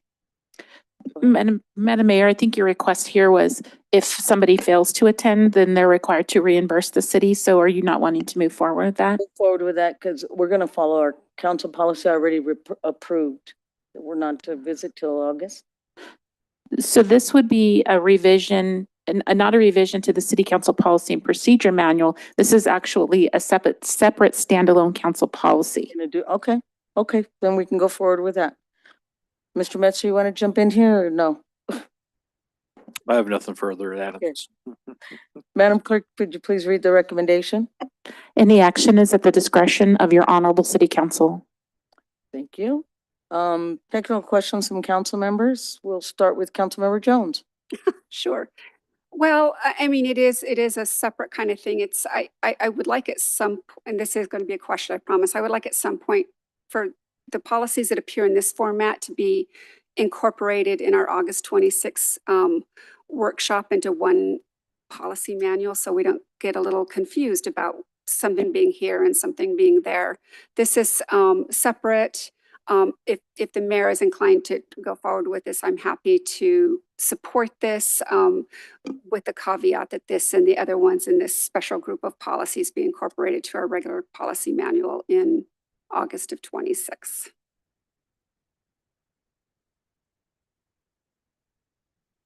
Oh, but there was no question. You're right. So sorry. Oh, well, Mr. DePortnowski, can we do that? Can we incorporate this into the? That's going a little beyond what is. No, not now, but I'm Right, saying. right. When that came up, you could certainly address it at that time. Certainly, yes. Right now, the consideration is if you want to adopt this, which is essentially a supplemental policy to your existing expense reimbursement of policy. And it would require, in the event that a council member is unable to attend an event, that they either try and get a refund for that event, they either try and nominate an alternative, and if none of those are available, then they are obligated to reimburse the city for the cost of the expense if they don't have an excused absence. And I wasn't intending to go Right. beyond the scope at all. I would not do that, but we can eventually incorporate. When we get to the policy, yeah, that would be a time to do it once we do the review of the policy manual 2026. Thank you, Madam Mayor. Councilmember Irving. I just have one question. Is there, and I'm referring to the area, the text or the verbiage under procedures, where it says that council members' compensation, salary, or stipend, or loss of reimbursement privileges, civil penalties for misuse of public resources, or restitution to the city. The part about misuse of public resources, doesn't it have a legal liability attached to It that? potentially does if there's, if somebody's sort of abusing the system. And again, these are all alternatives as to what the remedy might be in the event that the person has not reimbursed the city. So Within 30 days? or provide an excuse. If there isn't a reasonable excuse, then that would be fine, but that's going to be up to the mayor or the mayor pro tem to decide. Okay. And appealable to the council. The other question is, let's just say hypothetically, a flight to DC is $2,500 and the person does not provide a reasonable explanation. And the stipend is not at the level of $2,500. So they can't make restitution within 30 days. what's going to happen regarding this misuse of public resources? At that point, I would think it would be up to the mayor pro tem to decide what they wanted to do, because there are a number of alternatives. It could be not receiving reimbursements for future travel or, future events that the person wanted to. Right, I want to understand the misuse of public funds. Yeah. Because I That addresses situations if it becomes abusive, if somebody continues to do this. So I've kind of set forth a number of options. okay, And again, I would doubt that it would ever get to that. But again, that would be an I option. would if hope somebody not. continues to abuse the system. I was just curious about Yeah. that. Okay, thank you.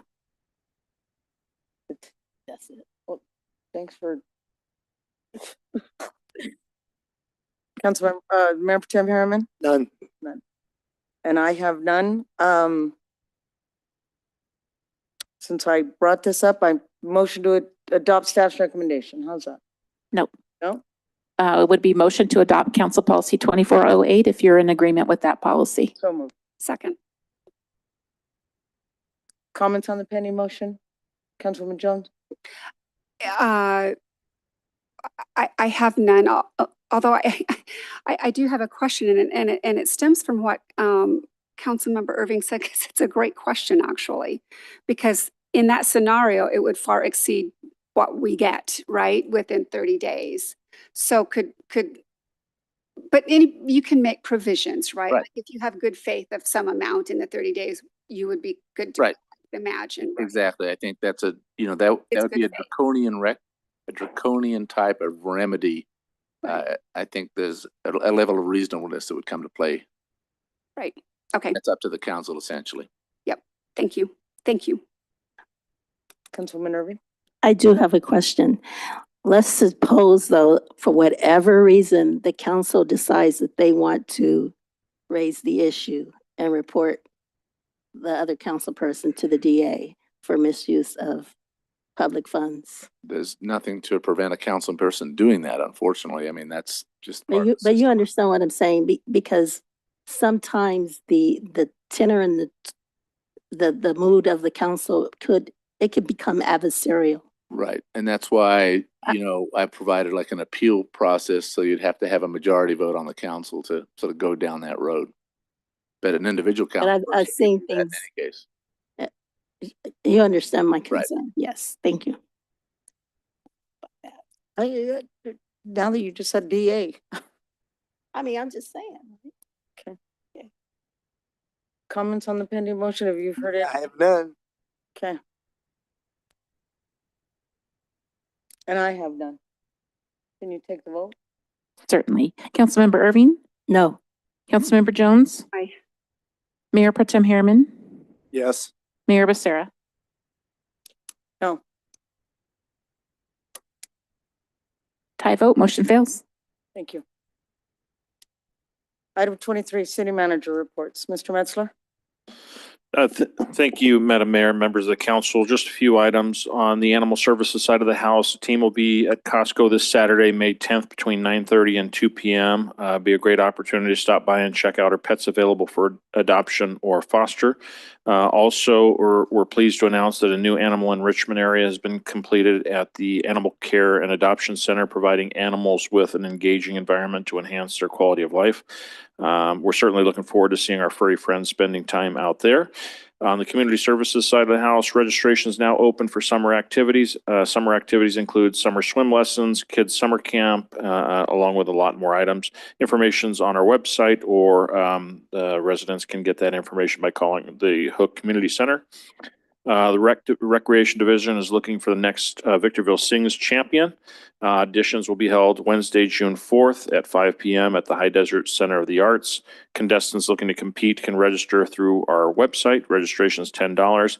The top 15 contestants will move on to compete during our summer concert series in the park. On the PIO side of the house, registration is now open for the city's through the city's website for our Victorville 101 bus tours. These bus tours are designed to give community members behind the scenes look at how the city government works. With that, I've got a development report attached. I'll go ahead and forward this to you so you can read that at your leisure. That's all I have, Madam Mayor. Thanks, sir. Item 24, discussion and possible action regarding upcoming agenda items. Councilwoman Jones, I have none, thank you. Councilmember Irving, I don't have anything, thank you. Mayor Protem Harriman. Yeah, I'd like to have traveling to DC for the mayor pro tem. Is that good enough, Jen? I'm sorry, Madam Clerk? You probably would want to be a little bit more specific about your travel to DC and what it is regarding.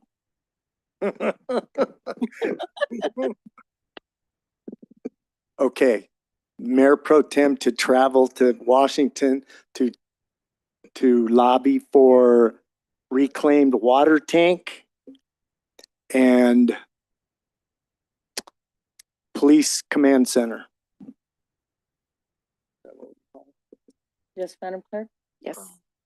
Okay, I'll second. You want to take the vote, Madam Clerk? Councilmember Irving, Yes. Councilmember Jones, Yes. Mayor Protem Harriman, Yes. Mayor Becerra. Yes. Motion passes with Councilmember Godin being absent. Anything else? Mayor Protem Harriman? No. If I may ask a question to Mr. Metzler? Rules in regard to the personnel rules and regulations, is that under our privy or no, that's just under the city manager's privy? No, the city manager now has the authority to amend the personnel rules and regs. That's what that was the vote we did. Oh, well, okay, then I have nothing either. At this time, we'll move on to item 25, reports from city council members. Mayor Protem Harriman. Councilmember Irving, Nothing to report, thank you. Councilmember Jones, Yes, thank you. So, oh gosh, the end of April, I attended the Cal Cities Leaders Summit in Sacramento. A few informative classes for sure.